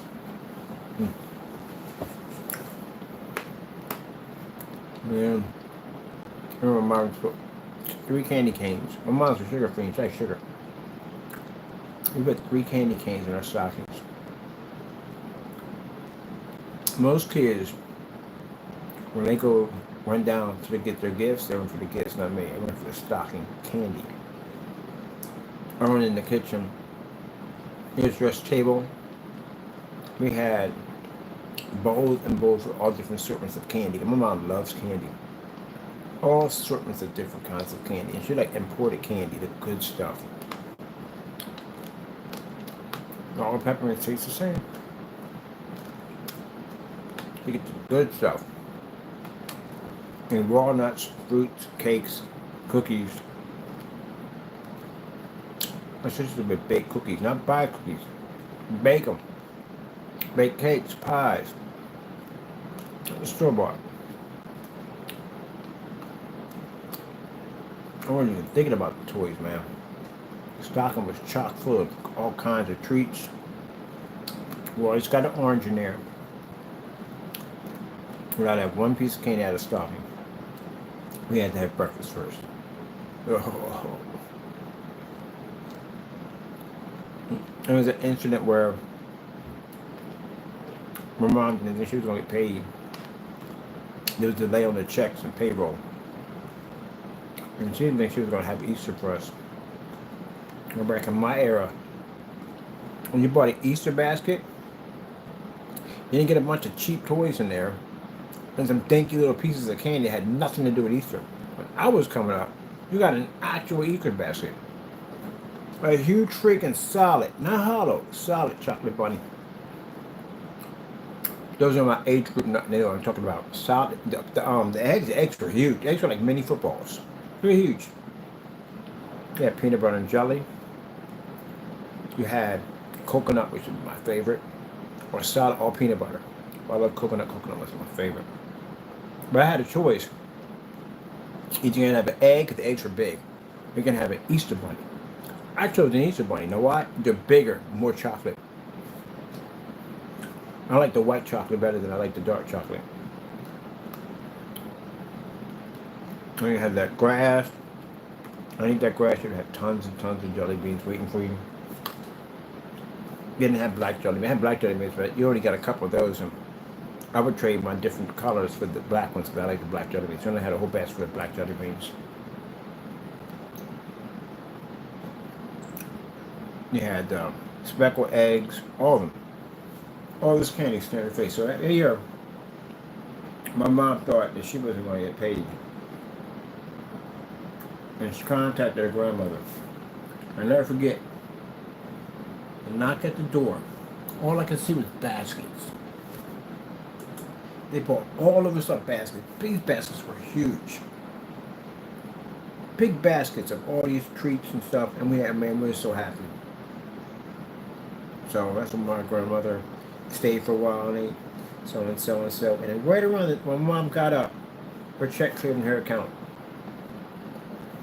And she went out and bought new baskets. And I was like, oh my goodness. We had 2 baskets that year. 2 baskets of everything. Talk about when you're sugar free, your heart's racing at 100 miles an hour, and you're looking out about to crash into that bed. Nope. Gotta have breakfast first. Alright, breakfast should be easy. Because we eat a lot of sugary sweet cereal, and I love sweet cereal. That's why you cereal. I love sugary sweet cereal. Captain Crunch, Fruity Pebbles, all that good stuff. So it's like sugar with sugar. I'm good. No. My mom was way ahead of the game. She knew what kind of person I was. She said, no, we're going to have eggs and bacon, grits. That's what you're going to have. I'm like, oh man, I got to eat this salty, nasty stuff. I wanted the sweet so badly. It was the most painful experience of my life. Sitting there eating, they made me eggs. They gave me 2 eggs, bacon, toast, grits. And I'm sitting there eating this stuff and looking at these baskets in front of me, the torment. Yeah. And then when everything was finished, all the dishes were washed up, the kitchen was clean, we gotta have our candy. Oh my goodness, man, I tell you. Best time ever. I got halfway through that bunny, man. Those are big bunnies, man. I got halfway through that bunny. My mom said, okay, cut him off. He's doing too much. I ain't halfway through a bunny. Man. The peeps, all that stuff, man. The peeps, all that stuff, man. I got halfway through that bunny. The bunnies were huge. Those bunnies were the size of, when I was coming up, about 3 of these boxes right here. That's how big they were. They were big bunnies. Man, I got halfway through that thing. I was tearing that thing up.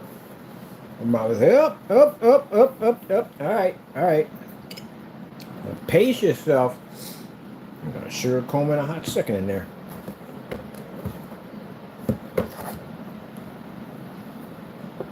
Yep. Halloween was the same way. The rules in Halloween, my mom, that night, you can eat as much as you want. As much as you want. But to make sure we didn't consume all that candy, because I would have done it. I would have tried to do it. I would have accomplished it. They would bake cookies and cakes and stuff like that. Gingerbread man. We had gingerbread man on Halloween. Yep. Gingerbread man. We did gingerbread witches and stuff like that. And all those cookies and stuff like that. Yeah, you fill up really quick. You don't have room for a lot of candy. So I got some of it, but not as much as I wanted to, because all the cookies and pies and stuff they would bake. And the next day, the rule was, you can pick something from the bag. 2 pieces on the bag, that was it. Or you could have. Those are the rules. If you found the bag and you took more than you're supposed to take, you go 2 weeks without getting any candy from the bag. So I didn't make that mistake. I didn't mess up on that. They were strict. They would take them the 2 weeks. You got no treats.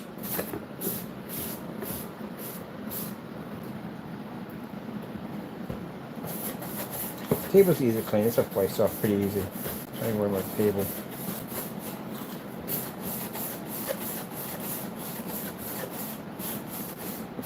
Yeah, it's funny. You live in a neighborhood as a kid.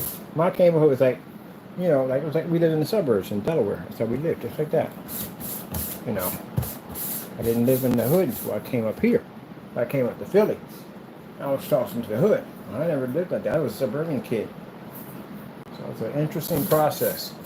But I remember, even in suburbia, you still have some crazy stuff that goes on. You seen that show movie called The Burbs? The crazy stuff that went on there? Always had characters in there somewhere. And we had this Russian couple, not couple, they were married. They were older, much, much older. And they didn't like black people. Anybody that went up on that property was guaranteed to get maced. It was not like black people at all. The neighborhood was mixed. It was majority black, but it was mixed. It was still a group of, you know, some Caucasians and Asians and stuff like that. It was a real nice mixed neighborhood. And they even had Hell's Angel in there. Hell's Angels had a house over there. And they were quiet. They didn't make a lot. They didn't carry on. Didn't fight nothing. They were very polite, very nice in the neighborhood. There was about sometimes 20 or 30 of them would park up, and they had these beautiful Harley Davidson bikes were gorgeous. And they would come in, and the way they would, how they would park one by one, how they would slant the bikes next to each other, how they park, how they would take off, come in format. It was beautiful to watch. But anyway, I never forget, we go out there and look at those beautiful bikes, the choppers. They were gorgeous. I tell you one thing, they took care of those bikes. Those bikes were beautiful. And my brother, which we don't mention, let's just say has ties, and he drove a Harley Davidson chopper, and not with that organization, but like I said, we never seen any fights or anything broke up. They were very polite, no parties, no carrying, nothing of that. They come in, they chill in the house, and they would leave, and you wouldn't see them for like days on end, because like I said, we got traveling on the bikes and stuff.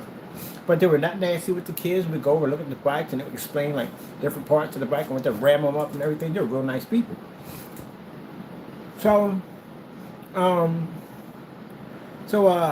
yeah, those people over there, they were just really nasty. They just didn't like anybody, any race. They didn't like black people or nothing. They didn't want anybody on their property, no one in front of their property, no one sitting on the steps. I can understand the steps part, you know, when you're a kid, you know. But no one in front of their house, period. You couldn't even park in front of their house. They were that type of people. And they just didn't like nobody. They never came out. We had block parties and stuff. They never came out, never associated with anybody.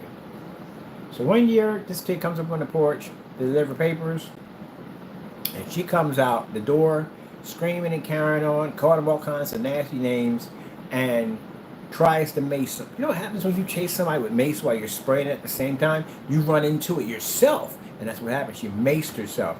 And she had she was a very older woman at that age, and you maced yourself. But before all that happened, and I'll tell you why, they became more like involved with the neighborhood. Two of them were actually like that. The other ones, they were German. And they didn't like anybody. They didn't want anybody on their property or from their house. We used to put our knee inside of our whatchamacallit, inside of our Tonka trucks and push them down the street, and they would come out screaming and yelling at people all the time. You know, you had that one neighbor, you had to be careful when you won't pass out. They just come out there just watching in the window, just watching. There's a kid growing up with that nonsense. So, and they had an interesting situation to happen too, to them, on what changed their life and why they became more compliant with the neighborhood. But anyway, every year they would go to Florida. Not the Germans, the Russians would go to Florida every year. And every year the neighborhood kids would break out all their windows, because they were that much of a jerk that no one in the neighborhood liked them. Until they got to the point they started boarding up their windows. It became a tradition that they boarded all the windows up before they went to Florida. So yeah, that kid came up on the porch, and she got the spraying and carrying on, and she ran right into it, and she had a heart attack between not being able to breathe. You know who came over there to help her out? The neighborhood did. The woman was out there. She was a nurse. I think it was Bobby's mother was a nurse, and she was giving her CPR and everything, and they saved her life. But now, different person. Goes out there and talks with people, and She's been invited to a couple get-togethers and got a couple friends they talked with, so and so and so. Yeah. Pays to be kind at the end of the day, not to treat people like trash. And then the other ones, which were the Germans on the other end, up the street from us, they were a nasty piece of work. They had a big bay window. It was almost close to the ground, and he tripped and went right through it. And there was blood all over the porch. He got sliced up pretty bad. The neighbor came in again and saved his life, helped him out, called the paramedics, kept the pressure on his veins because he cut his wrist and his vein, and he also lived it. He survived it. Two sets of people in the neighborhood that hated everybody in the neighborhood. Now they were the main people out there, joking and laughing, all out there having fun together. We gave them respect now. We never sat on their property because respect. Well, they came out and said, hello, how you doing? So and so and so, you know what I mean? What you doing there? We're going to work on the car a little bit. And I said, well, I know a few things about cars and so. Maybe you can teach me a few things. They would jump back and forth. And yeah. Yep. Isn't that interesting, huh? Life is interesting that way. Yep.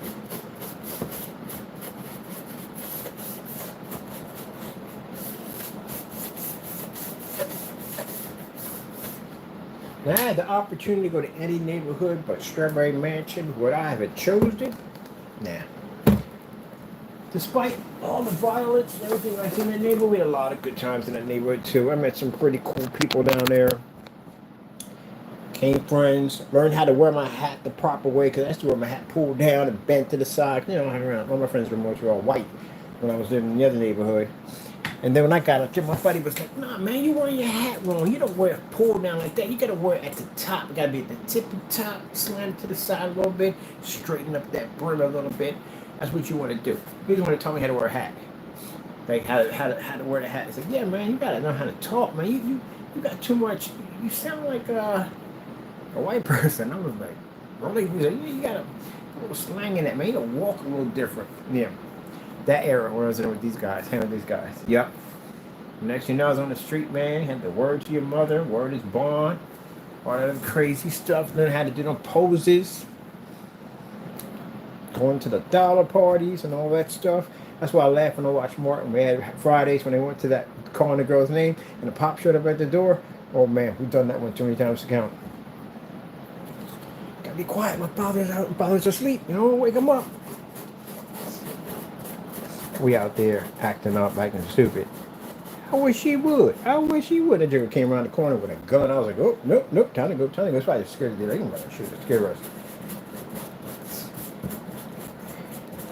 And then we got to wait because we got to come back for her because now he's standing guard. And we're not going to leave her because she's going to the party. So we'll come back. And then when he falls asleep, then we come pick her up. Did everything from the tied up bed sheets and people hanging out the window and all that stuff, man. We had a lot of fun. Especially toward that time that we got into the Roxy. I still can't believe we got to the Roxy. Every time I watch B Street, yeah,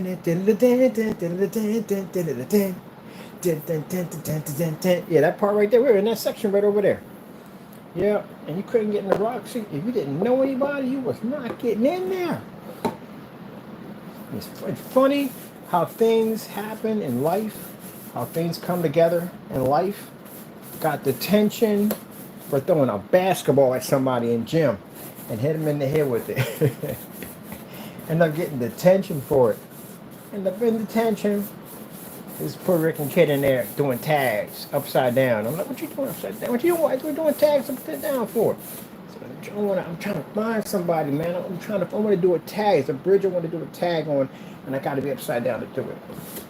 I said, who you going? I said, I ain't got nobody I can trust to hold me up. I said, man, I got you. I'm going to bring my boy G Black. G Black is a big, heavy-set kid. And we call him G Black because he was dark-skinned. My boy G Black will help you out, no problem whatsoever. He trusted me. He did trusted me. So we got up on top of this bridge, and I'm like talking to G Black. I'm like, yo, man, it's funny because dude is freaking super light skinned, and if a cop rolled by, he would have thought there was two black guys trying to drop a white guy off the bridge. I said, that kind of jack. He said, why do you always pick the jack them up time to just say things that could possibly happen? So yeah, we hung over the bridge. He put his tag in. We sat out there admired it for a little bit. Went to White Castle, because the whole Beastie Boy thing and all that. So with the White Castle, got something to eat and got to talking. Got to know each other even more. And I was telling about the Roxy, how he was trying to get in there, we can't get in. I was like, you trying to get in the Roxy, man? I can get you in the Roxy, man. How you gonna get us in the Roxy, man?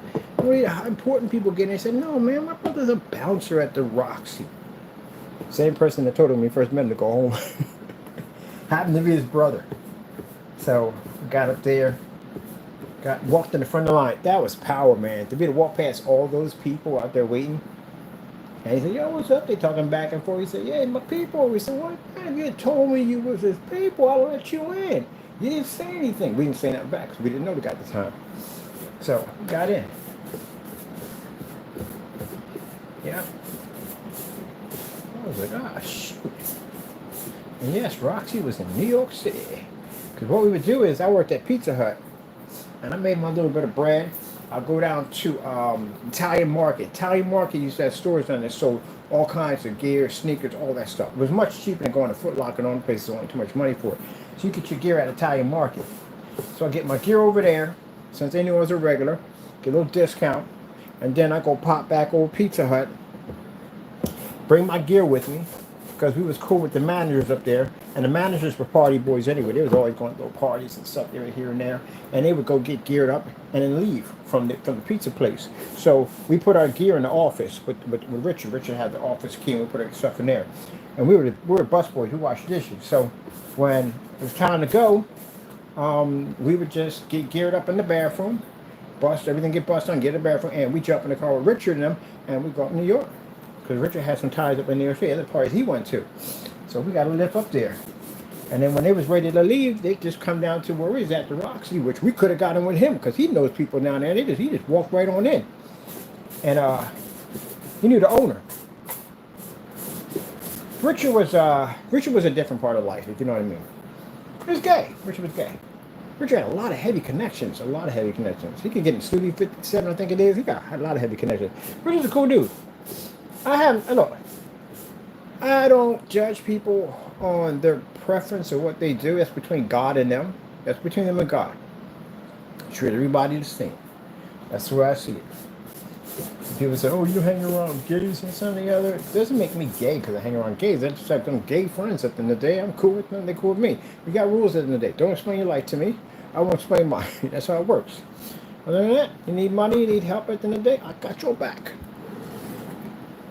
Somebody try to mess with you, I'm kicking somebody's back in. I ain't playing at the end of the day. Just because they gay, you're going to beat somebody up. Because it's between them and God. Who made you God at the end of the day? Made you judgment. You're going to attack somebody at the end of the day. No. Now, I'm not going to go on that topic because they get too emotional. But the other ones, not them, not the gays at the end of the day. I knew a guy who was named China Da. The China guy was a 9th degree black belt in Goju-Ryu. You go and say something nasty to him and see what happens to you. He'll beat the living crap out of you. And he wasn't flamboyant. I don't know, they don't like the flamboyants too much. They don't. I got a friend of mine says, I can't stand the flamboyants. And then the flamboyants don't can't stand them, which is why. I sit in the middle and laugh at the whole thing because it's hilarious watching them. They'll be cracking up. They'll be dying. Anyway, yeah, you be cracking up. There's some ones that are pretty funny. So the most funniest jokes ever, you'd be in there crying. I had one that I worked at this shop, and I hated working there because the woman was racist. She didn't like me because I was black. And if it wasn't for the dish guy in there, I wouldn't have made it. He was a gay dude, man. He made me laugh so hard every single day, man. If he didn't show up for work, I didn't want to be there. Oh, he had me crying, man. He had me crying. He's a funny dude. My boy Lonnie, he was another person too. Funny person to be around. We had a lot of fun with Lonnie. We didn't see him that way, you know what I mean? Now, they didn't do something like kiss guys in front of us, nothing like that. They kept their private life pretty private. I try to work with that definitely in the day. But nah, that's for you and God to work out. That's not my job. You know, I'm against anybody who attacks anybody. If somebody's going to put their hands on them, then we got to jump in that fight. Because we ain't having that. So, you and God. I'm not here to judge anybody. It's not my life. I ain't perfect. I got enough stuff as it is. I got to deal with on this earth as it is. cursed body. You can't serve God right. I'm going to judge somebody else.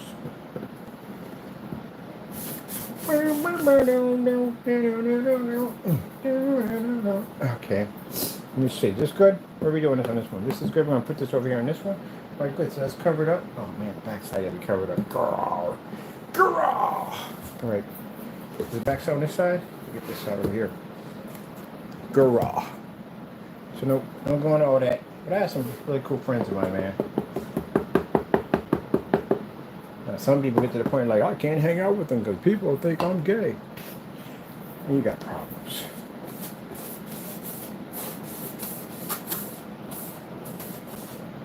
Which is funny because my friends are like, I can't hang out with you because people think I'm straight. Oh, I was crying on that one. That was a good one. That was a good one. That was, you gotta get, either guy was laughing. Like, I gotta admit that was a good one. Yeah, that was a good one. Yeah, that's hilarious. I thought you people think I'm straight. I'm embarrassed to be around you. I was crying. Nope. I have no right. You judge. I like these right here. These things are fantastic.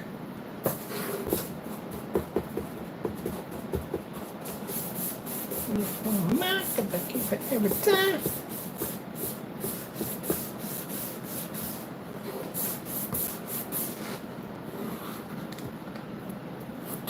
Remember, I got that my buddy Lonnie. I was waiting for my hockey crew to get down so we can go play some hockey.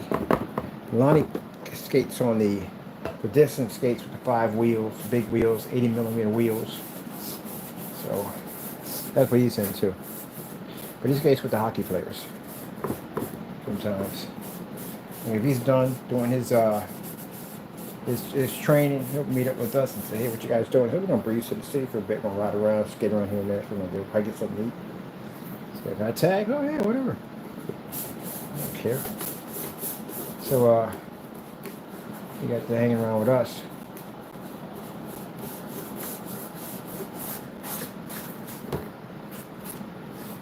Every once in a while, you meet the idiots. You're always bumping into the idiots. Telling, oh, you guys must be gay because, okay, whatever. We're going to start this today and I got a hockey stick in my hand. We're going down that road, really? That's not the conversation we're having right now. Oh, he felt that way. He felt that way when we first, my people didn't get there yet. I'm out there by myself. Like, well, they didn't get off from work yet. They're probably suiting up or wherever they're at. Suiting up. So I got to wait for them to get up here. Lonnie pulled up first. He was like, what you doing? I said, we're going to skate around, get some food, whatever. He was like, can I come with? I said, sure, why not?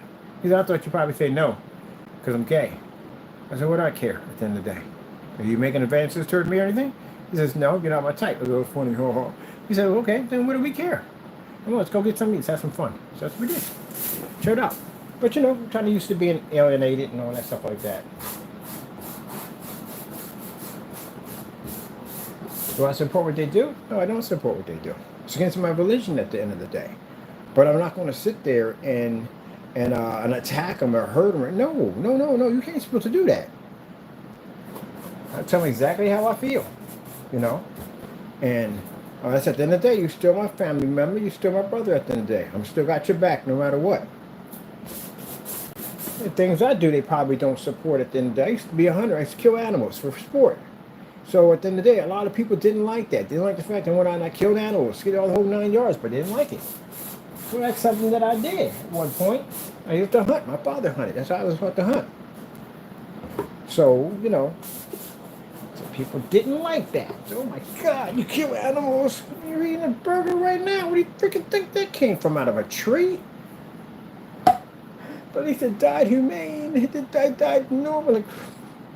Oh my goodness, between you and the freaking non-meat eaters. Oh my goodness. Look, vegetarians at the end of the day, I am all for what you do. I am. Do not push your opinions on me. I hate that. Someone get mad because you're eating a burger. How can you be so ruthless? All right, this is what I do. I take a trip, take it to the Amazon, drop in front of a bunch of hit hunters and out there, and you tell them at the end of the day that they're humane because they need to eat. What's wrong with that? But I got out of it. I don't hunt anymore. I don't do it anymore. I don't see the purpose of it. I don't see the purpose of hunting anymore. I don't. Winchesters, got rid of all those. I don't have them anymore. Let's see it. I go and I shoot guns. I go to the range. I open range. I go to outside open range. That's where I like to go. I do that? No, not anymore. My sister's an animal rights activist. See how that one worked out too well. Oh, she didn't like that. Now I'm not clubbing no baby seals and that. That's madness. And I don't hunt rabbits. I don't see the purpose of it. I don't even eat rabbit. I think it's disgusting. Because a rabbit's a pet. I don't eat that. No. But deers? Yeah. Deer. You killed Bambi? Well, let me tell you something. If I'm out in the woods and there is nothing to eat, Bambi's going on a plate. I don't care. I'm not going to sit up there and eat freaking like a rabbit, trees and pine cones and dry grass because I don't want to kill an animal that technically was meant to be here for us to eat to begin with. So, if that's your personal opinion and that's what you believe in, I respect that. I do. I respect it. But if you don't like the fact that I'm going to eat a cheeseburger in front of you, I suggest you walk out of the room. Because I've never met anyone yet which is to take something off a man's plate and tell him at the end of the day that he's not eating it. Oh, man. Speaking of that jacked up nonsense, Whole Foods. Whole Foods has changed, but when I was going to Whole Foods, it was Whole Foods, period. There was no meat. There was nothing in there. Spices and grain and whatever that stuff was eating there. And these people were walking around these little tiny, little small shopping carts like they were starving to death. And I walked in there with a freaking a double cheeseburger from McDonald's. My friend goes in there. She gets just in that herbal essence and all that stuff. She's in there getting her stuff.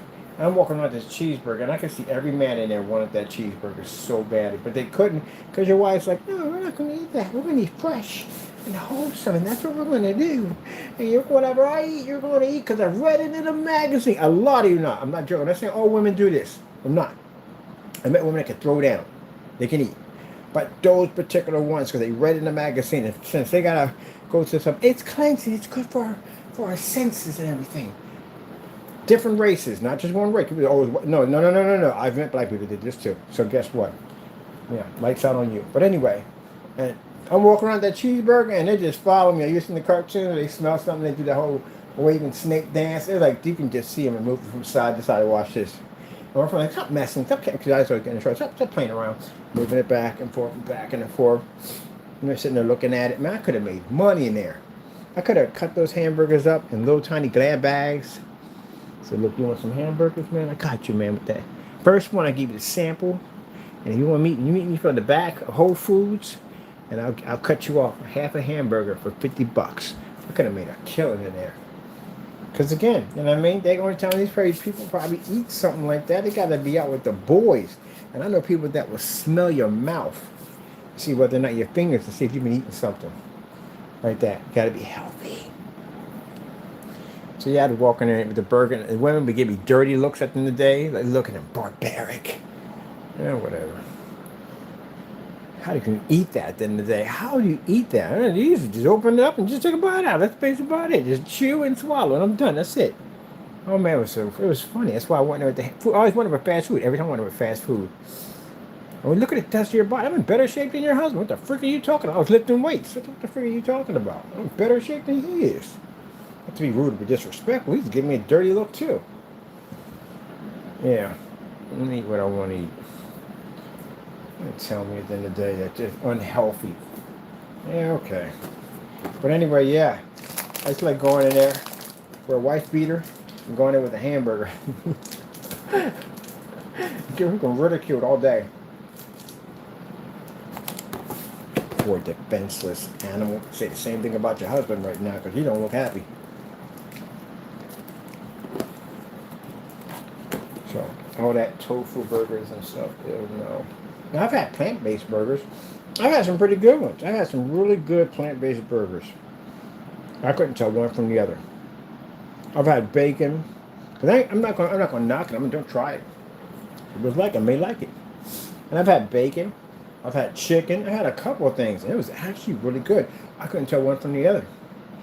Quite the way things now are going, the way they process meat now, I wouldn't mind switching over to all plant-based foods, man.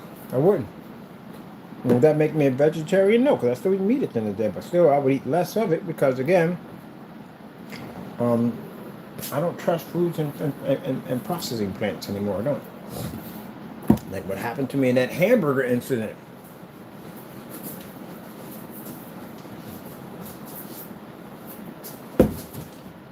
That was not fun at all.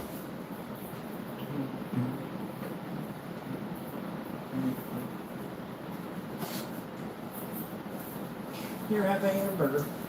You saw me dancing. Taco Tech had to come and do a little dancing. Have a hamburger. I will not eat a hamburger for a very long time. It's sad to say, we don't have any vegetarian restaurants down here. We have some, but not fast food. So,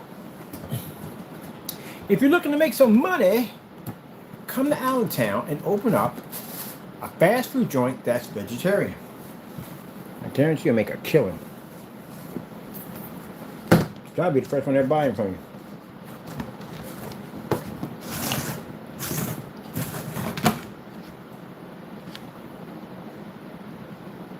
Write a paint on this one.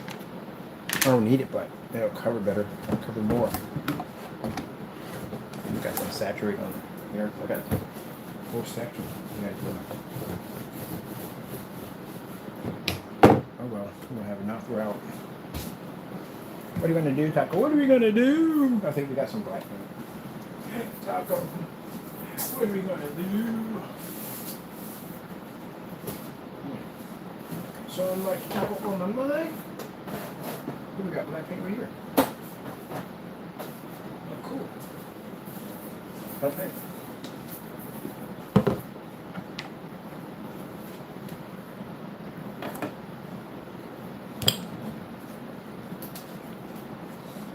Oh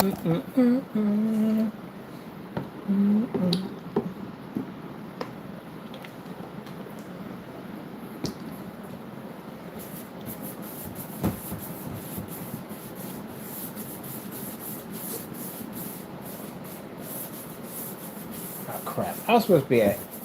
I'll go when I come back. I gotta go back up there anyway. Gotta go back to Family Dollar. I need my tank. I got a tank and put my screens on. Submerge them underwater so I can have some fun with them. You know, because what we do. It's what we do.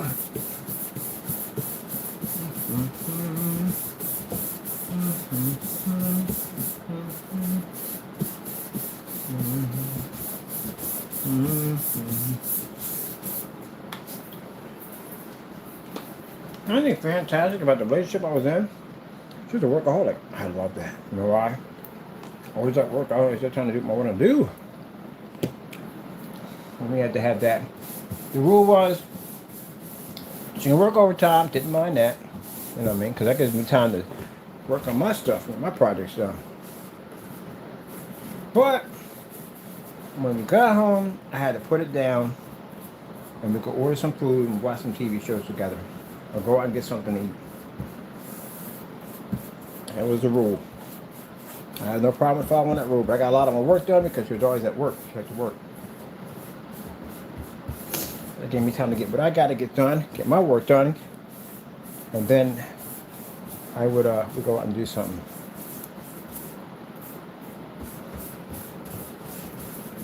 Now, for people sitting there saying, well, what about now? I get more work done because there's no one around me and I get more work done. Because for Taco, I'm going to teach him how to talk. Taco, I'm going to teach you how to talk one day. I'm going to invent a machine. So you're going to have to talk.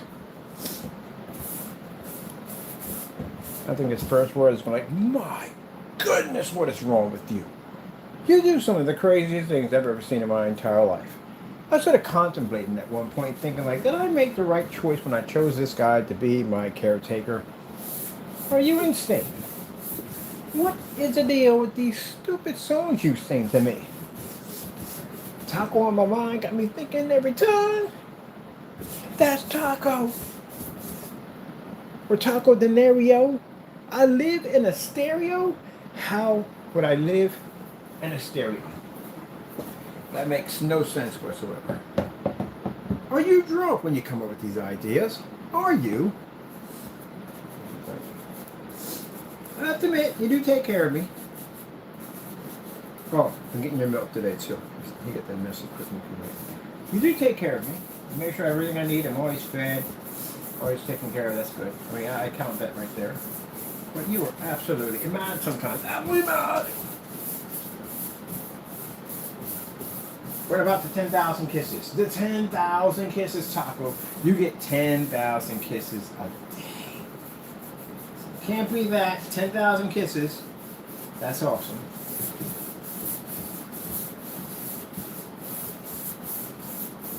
I think Taco is me if I was a cat. Because he's not a person who shows too much affection. He doesn't. But he still loves me, I can tell. So he'll come over to the office chair. Without chair with the V, I say office chair. Like it would be something else. But anyway, he comes over to the office chair and he takes his paw and he hits me one time. That's it. He looks at me, touches me. All right, my deal is done for the day. I showed affection. I came over to you, I put my paw on you, and I'm walking away. And I go to pat him, he stands up and says, oh, get off me, man. I didn't agree to all of that. One paw touch and we're done. That's it. In the video, where you see him sitting in my lap, that is rare. Extremely rare. In the, I think 3 years since I've had him, he's only done that one time. He's not that type of cat. He's in his own little world. He'll come over. I'll pick him up a couple of times, so I have to pay the 10,000 kisses tax. And that's basically about it. And after that, he pushes off and he don't want to be bothered with. But once in a while, he rub his head. That's it. See, I am being a cat today. So I'm being a cat today. I'm doing the usual. I'm giving you the headbutt. There you go. And now I'm going to take my paw. I'm going to touch you. And we're done for the day. That's him. I love it. Is that right? Wow. Let me get our little run around. We get our, whatchamacallit. What time we got? I'm going to get into the park today.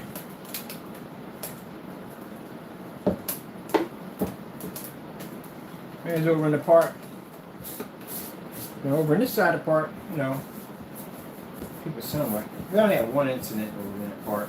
Yeah, kids usually just 18. I consider 18-year-olds to be kids because I'm over. Like kids. Is that right, Tackle? That's why I tell people, look, get yourself some non-legals. Especially you got a wife, she goes out and jogs at night, which I can't understand why we do that. But anyway, if you got yourself a wife that jogs at night, get her some non-lethals. They make them smaller so she can carry them. She can use have that on her. People do some jacked up stuff, man. And it doesn't have to be somebody. It could be your neighbor. It could be thinking something jacked up. You know, when she goes out and jogs, get some non-lethal. Mace ain't gonna work. Unless you get some bear mace. That'll definitely work. That thing has a holster by itself. It's pretty similar with bear mace. They're not getting back off. But you don't want to kill somebody in the process. It's designed to take out a bear.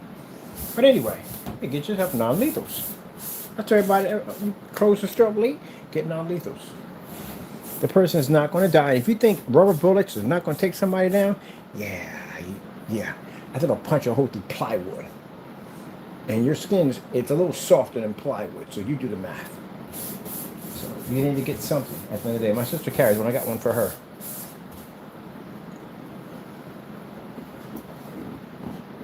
And what you want to aim for is the privates. I'm going to aim for that. No. Forget the face. Go for the privates. Stomach, chest area, because they're not going to get killed. It's just going to take them, knock the one out of it. Like being hit with a beanbag gun. You had one of them before. I did with a beanbag gun. Knocks all the air out of you. Can't breathe. So they're going. That's what you're doing. You're not even thinking about, at the end of the day, hurting somebody, the person you're going to hurt. All you're thinking about is trying to get that next breath to kick in before you feel like you're about to pass out. That's what you're trying to do. The beanbag, get those. They're non-lethals. So somebody get those. And on top of that, you don't have to worry about getting arrested. And if you're licensed to carry, and they got to go through all this paperwork because you shot somebody, if it's some nonsense. There you go. Get non-lethals. I'm going to get me another one. I got a shotgun. Well, my shotgun's not non-lethal. My shotgun's actually a real deal. But they make the non-lethal version. I'm going to get one of those. I don't want to go to the range. But anyway. Oh, homo the range. The leader in the end of low play. But anyway. I'll get you some of those. So I take Taco out. I carry my non-lethals with me. And me and Taco over at the park, minding their own business. And I got him out of his. I got him strapped to my bag because he's got the bag. And a young boy out there with his dog. And the dog is walking close to where Taco's at. And I guess he's trying to be intimidated. The dog always seems to be intimidated, but the young boy's trying to be intimidated. So I pulled back my jacket, and he saw it. And I said, hey, look, do you want it? He said, no. I said, then move it on. Simple and plain. When you start adding in threats, like, oh, boy, don't do that. They'll get you locked up in a hot second. Simple gesture. That's it. He's 18. It's simple gesture. You getting all that nonsense? Oh, that's not necessary, because then you got threats involved with that thing. Simple and plain. Do you want it? All right. Okay, good. Go about my business. That's it. You're lucky, because somebody could have had the real one, and somebody could have been nervous with the real one, which again, not good at all. And you could have got popped. Got plenty of people out there carrying firearms that should not be carrying firearms because they're nervous. And I stay calm in a situation. You live in a bad neighborhood, you hear gunfire all the time, you're going to get caught up in gunfire, so you will get caught up in it. You got to be calm in that situation. And running out there with all that gunfire spraying all over the place, you end up in that situation. So we went to had a family party, get together. We were all playing ball. The Jamaicans were on the other end. It was over the closest to the pool. And then over there, we went in there smoking, listening to music, smoking their weed. They're having a little party over there. And they had some kids over there playing some double dutch and playing on the monkey bars. A few families out there. And we wanted to run some ball. Because after we get done eating at a barbecue, we go run ball. That's what we go do. Now, the good thing about it was that the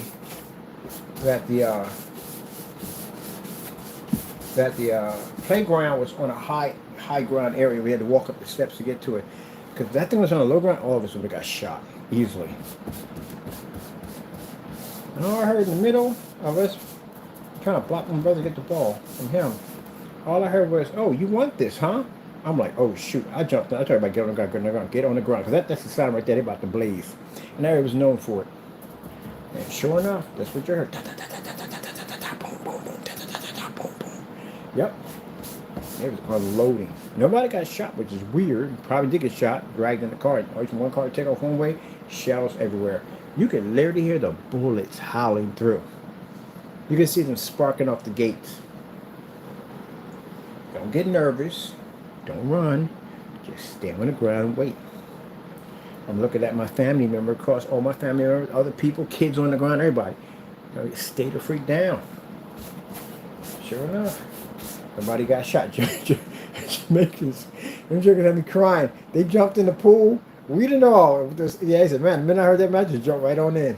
Oh my goodness, man. It was crazy.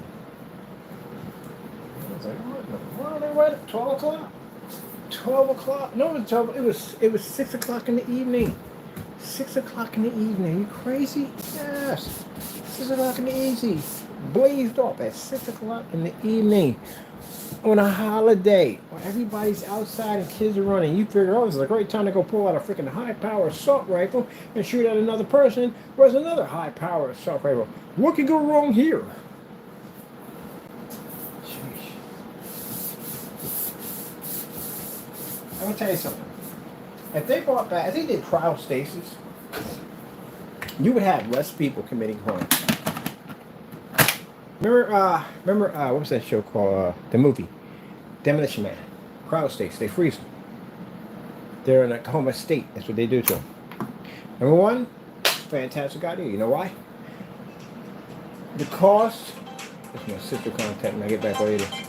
The cost of supporting the inmate would be extremely cheap because they're asleep. And you could feed them, much like when people go in a coma, they still feed. They're still eating everything. They do the whole 9 yards. They still feed them. But they're in a coma state. Be cheaper. It'd be less violence. Less people getting raped. And whatever else, people being murdered and killed. You'd just be asleep. But it wouldn't be that easy of asleep. You would basically suffer the same nightmare for as long as you're in there.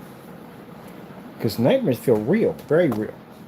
I'll get basically to figure out exactly what scares you the most, and they would basically introduce that into your dream for as long as you're in there. So you'll repeat the same process over and over again.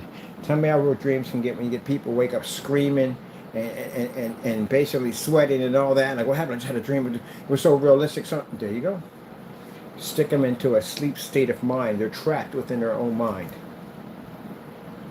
And you'll have to repeat that process over and over again. How many people willing to go commit a crime now?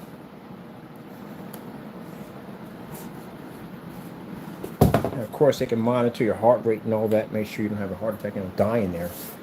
But you repeat the same process over and over again and again and again for years. You get 10 years, you got 10 years of that to do.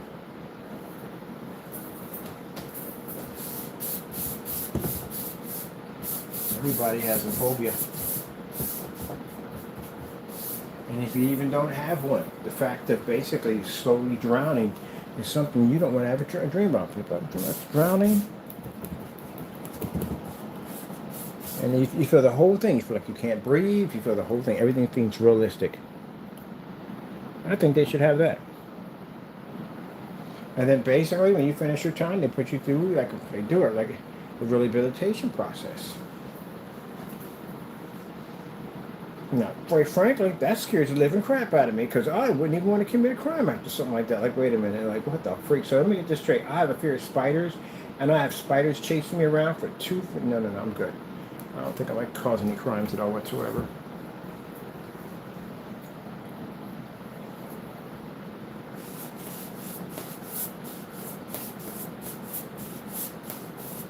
What about the death penalty? The death penalty would still be the death penalty. Cryostasis wouldn't be for you. Cryostasis would be like a rehabilitation program. That's what they'll have that for. Cryostasis would be for that. If you're basically being executed, then you're just getting executed. That's all to it.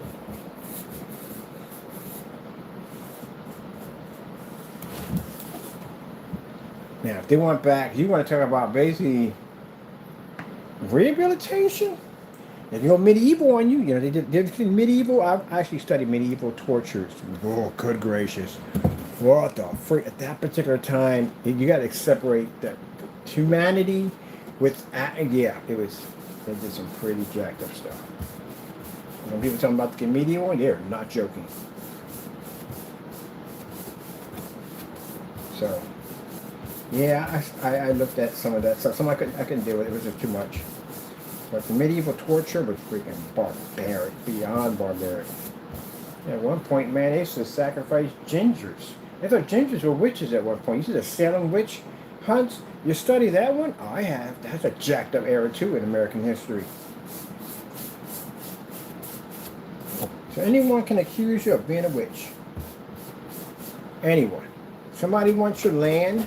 Somebody's jealous if you have a more prettier wife. Maybe you make more money. They could just go out there and say, if you knew people, if you're well connected in the community, say, hey, look, I saw Johnson out there in the middle of the woods talking to squirrels and he was flying. You're screwed on so many levels, it's not even funny. Then you got a freaking pack of people coming to your house with torches and pitchforks, and they're going to take all of you out of that house, and they're going to basically do God knows what they're going to do to you, because you're going to be accused of witch, especially if it's a person who has a lot of, what do you call it, a lot of credit to his name. He's a person that's well trusted. You're done. You're absolutely done. Which that was a jacked up era in American history. A lot of innocent people died because people wanted their properties, whatever they wanted from them. That's why it's important we have that due process. Yep. That's why that's important. That's what's innocent before you arrest your innocent before proven guilty. You know, Orange Man trying to remove that. Let me explain something to you real quick so you people understand this. For those of you who support Trump, what you don't understand is you don't want to support due process. Because you figure that, okay, these people are gang members, they should be prosecuted and all this stuff. But everybody has to go through due process. Because if you don't, you bring back the Salem witch hunts. If you study anything about the Salem witch hunts, they were just accusing people of anything, just like communists. They're blackballing people, accusing them. If you want to get rid of somebody, you accuse them of being a communist. You could destroy their career, their entire family. Heck, they could even be thrown in jail and tortured on America's soil, believe it or not. So that's why that due process, whether you are guilty or non-guilty, everybody is entitled to be seen by a judge. Everybody. And for people to sit there and say, oh, it's not right because of this, that, and the other. Well, you let the orange man get away with that, and guess what's going to happen? He can round up anybody he wants and send you anywhere you're going to go. Because it doesn't have to be different. It could be just because he doesn't like you. And because there's no due process to go before a judge to figure out whether you're guilty or not of this crime, or basically what's going to happen to you, there won't be any. It'll be just on word of mouth. And that would be a nightmare. Anybody would oppose and come against them, which means there'd be no protesting in the street, none of that. You couldn't speak your word, no freedom of speech. If you said something, you're gone. Boop, just like that. Now you have entered the word of dictatorship. That's where you're going.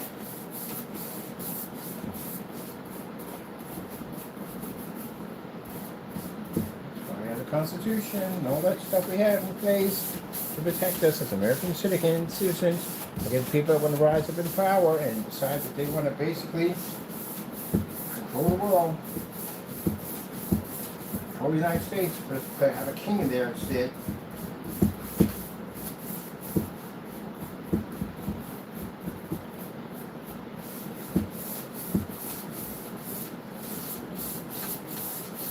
No, would I consider Trump to be stupid?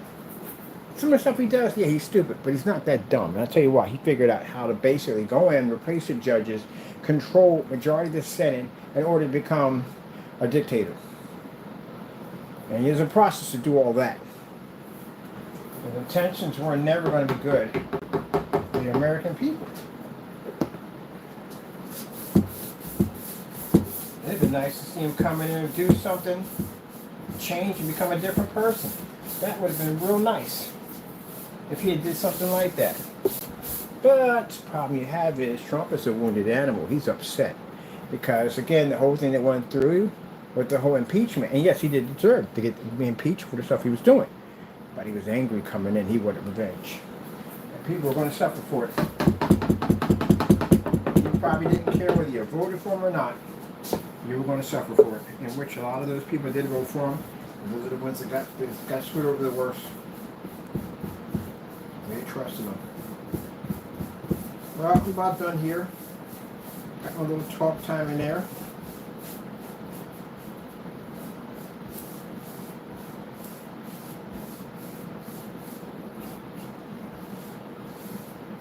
Everything's finished and done.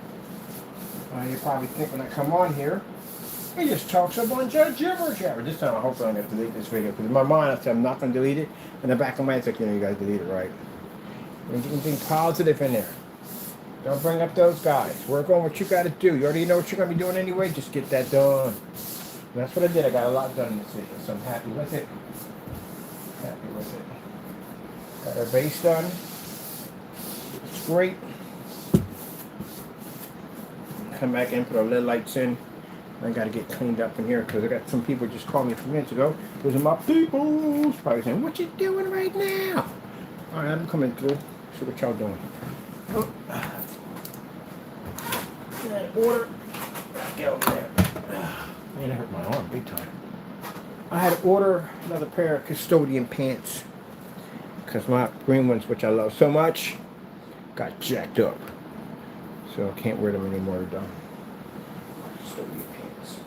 And not my blue ones. Oh, Taco, look at you. You're looking like a little tiny taco roll. What's the matter? Ooh. Got some air on you. Looking like a little taco roll. You know, most cats love to be near the air. You don't like air. What is it with you, taco roll?